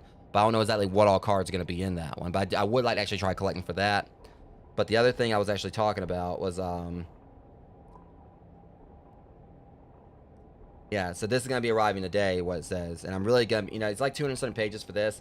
But I've got latest Godzilla Encyclopedia coming in. And I just really love, like, the whole concept, how, like, they have, like, each of the monsters showcased with, like, with lore about them. So, I'm definitely going to be reading that. Of course, obviously, the main one I'm excited to read about, of course, is going to be Gigan. That's my favorite. But they got, like, stuff for... I've noticed, I think they have stuff for Megalon. So, I'm pretty sure if Megalon's in there, they're going to have, like, Destroya. It's just going to be interesting to see, like, a lot of this behind-the-scenes, like, stuff they're going to be talking about that I may not know about Godzilla. So I'm definitely going to be sitting down, like, and reading that one, like, as soon as it comes in.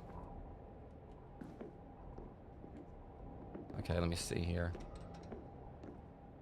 I mean, I've been over here rambling and everything. Time to wrap this up.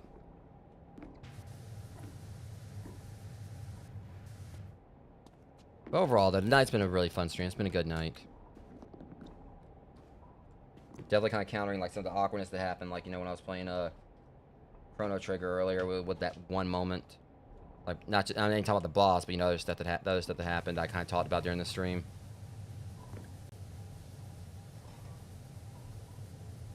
And that's the thing, like I said, I don't like, you know, I know it definitely came off like, like in some ways, yeah, I mean, I was kind of like tossing shade based on the situation regards like what the person did, but I also was kind of like just trying to use that as a means to say, hey, you know, guys, you know, to those like trying to get into content creation, doing this and that, don't do what this person did, you know, it's... Yeah, well, I mean, I'm basically about to wrap it up anyway, but...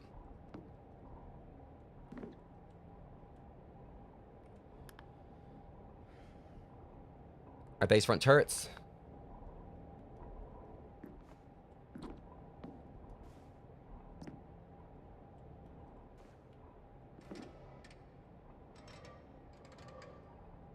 I guess I just kind of like wish that, when, you know, stuff that happened earlier, I wish it didn't happen at all, but I also kind of like want to address right here because I know like it probably like maybe like some definitely probably had like some like it made me feel awkward. Like it definitely like kind of like, you know, took the air out like, you know, the stream, like in regards to, like me already like kind of dealing with some stuff when I get past that boss, and it kind of made like, you know, things a bit awkward. I kind of want to just like address that, but yeah. Yeah, we're eventually gonna get back to Gmod too. Alright. We are almost done with this finally, guys. My kitchen's calling where, because I definitely want to make some food too. Rear machine gun hinges.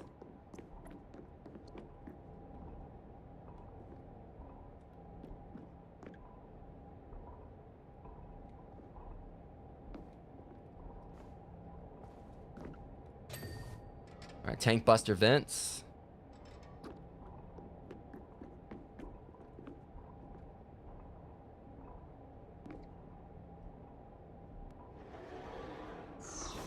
Hold up.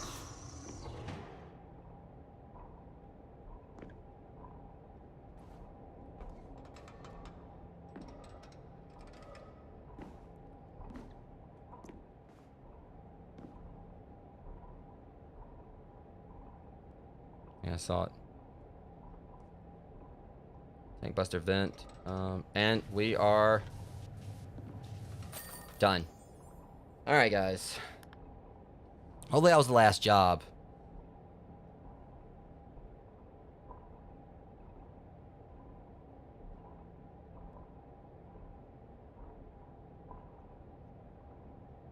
I'm kind of worried it says continue. It's quite the shine you've given. Hey, that's quite a shine you've given that air buster just in time. I've been informed the Avalanche has been located trying to escape Reactor 5. We're deploying that unit immediately to crush those terrorists like the bugs they are. I think we might even broadcast the counter to the whole city. After all, there is no more fitting a stage for Shinra's new robotic star. Oh, and by the way, your contract's up. Of course, if you want, I could always hire you directly. After all, the airbuster isn't going to clean itself, and today is the first day of its world tour. Alright, guys, and that was it. Alright, so we are done with, the Final Fantasy DLC, and with it, I can't believe I'm actually finally saying this, we are done with Powerwash Sim. So yeah, the only DLC I didn't do in the end was the Warhammer one, because like I said, I don't really know anything about Warhammer. That's NFL Elginox one, because the only ones I really know of in my circle that knows anything, that really knows anything Warhammer is Elginox, but if he wants to go and do that, he can. I've even heard, like, but I've also heard that a lot of people really just don't like the Warhammer DLC. It's mainly just like a bunch of, like, you know, little smaller jobs, and some of them are like actually take a little more, but even still some of them take like more time than needed. And most of it, I think, is just kind of like a lot of it's like just vehicle stuff. But yeah, it's bittersweet that I finally am putting this series behind me. This is the very last episode for Powerwash Sim, unless by some chance they do some kind of like DLC to maybe link this one in Powerwash 2. But we're done. 35 episodes later, like I said, unless they do something else, like with another DLC before Powerwash Simulator 2 to link it to, like, because they said, like, you know, the Mucked File 6 was the last, like, DLC drop. But I think, I don't know if they actually meant that as free DLC or they're doing another paid one, but they very much heavily implied it was the finale. That was the last one. And I feel like it would be, so they can, like, focus all their development on Powerwash Sim 2 now.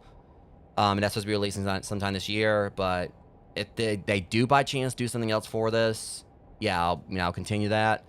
But as far as I can tell, this seems like this is definitely like the final episode for this. And so Powerwash Simulator 2 is next time you guys will see me, like, you know, cleaning stuff like this again. But it was like such a fun series, doing all this. I mean, definitely had like, some moments that were very frustrating, like with the gnome fountain. That one definitely took a while. But this is definitely a game I would still highly recommend. You guys, like, check out if you haven't. Just, it's so therapeutic. If you had like a long day, you can just kind of sit back and just clean stuff. And obviously, if you're not like streaming it and you're just playing it, you're gonna be like, for me, is basically the whole thing of like trying to like, get through each episode, like do this as quick as possible.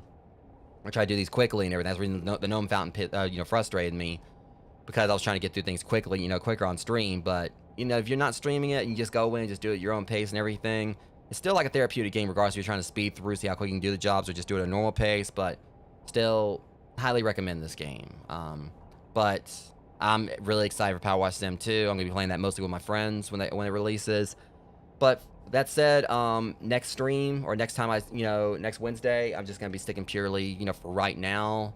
I'm gonna be sticking like, just doing like the Chrono Trigger stuff, because the plan is that the next like, I don't want, like I said, I'm basically want to like make sure that when I like do start streaming on Moonbeam full time at the beginning of August, it's gonna be with as many like a new series, like basically with Moonbeam, I want to make sure that when I start streaming there full time, it's with like, some new series, in tow.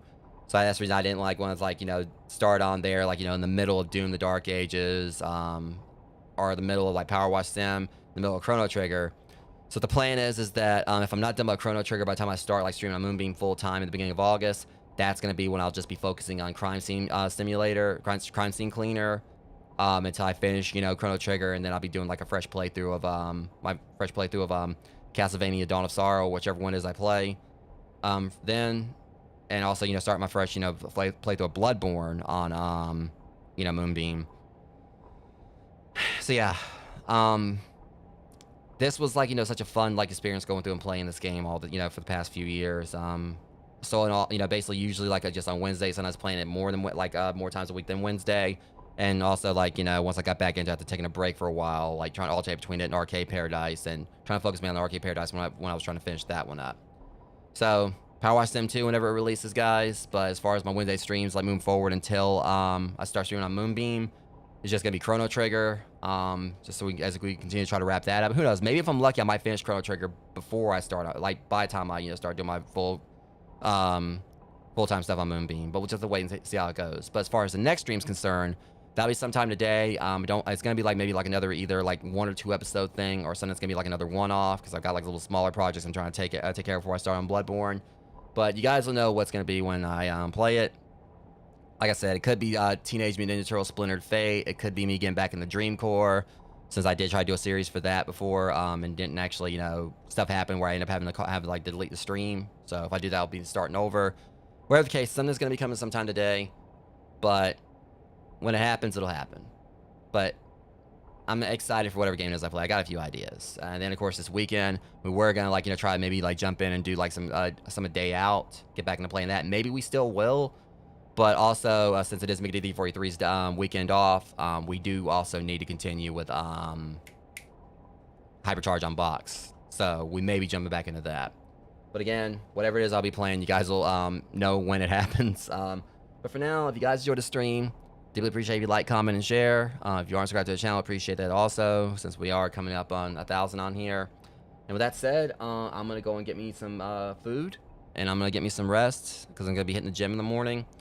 Sometime in the morning or whatever, and then streaming like sometime tomorrow afternoon. But at least things seem like they were mostly kind of relaxed tonight. Outside of a little bit I did hear outside with the people next door. But hopefully, things will like ease up soon, so that like I can get, because I've been kind of like feeling my fire for content creation. It's never died, but it has been kind of like a little bit dim lately with all the stuff that's been going on over here. That's been making it much more difficult to stream. But hopefully soon. I've been feeling like that fire coming back. Been enjoying myself on stream more, even though I do always enjoy myself. But again, people next door definitely made it more difficult. But hopefully by time, like, end of August hits, by the time we get to September, things are gonna, like, be picking up a whole lot more. But thank you those who came out, hung out tonight. Thank you David the Nut for the donation towards my my moving goal. Hopefully make like the move like a whole lot easier when it comes around to that. And that said, I'll see you guys later today. But until then, you guys be safe. Much love. You guys are awesome. And I'll see you next stream. Thank you for watching.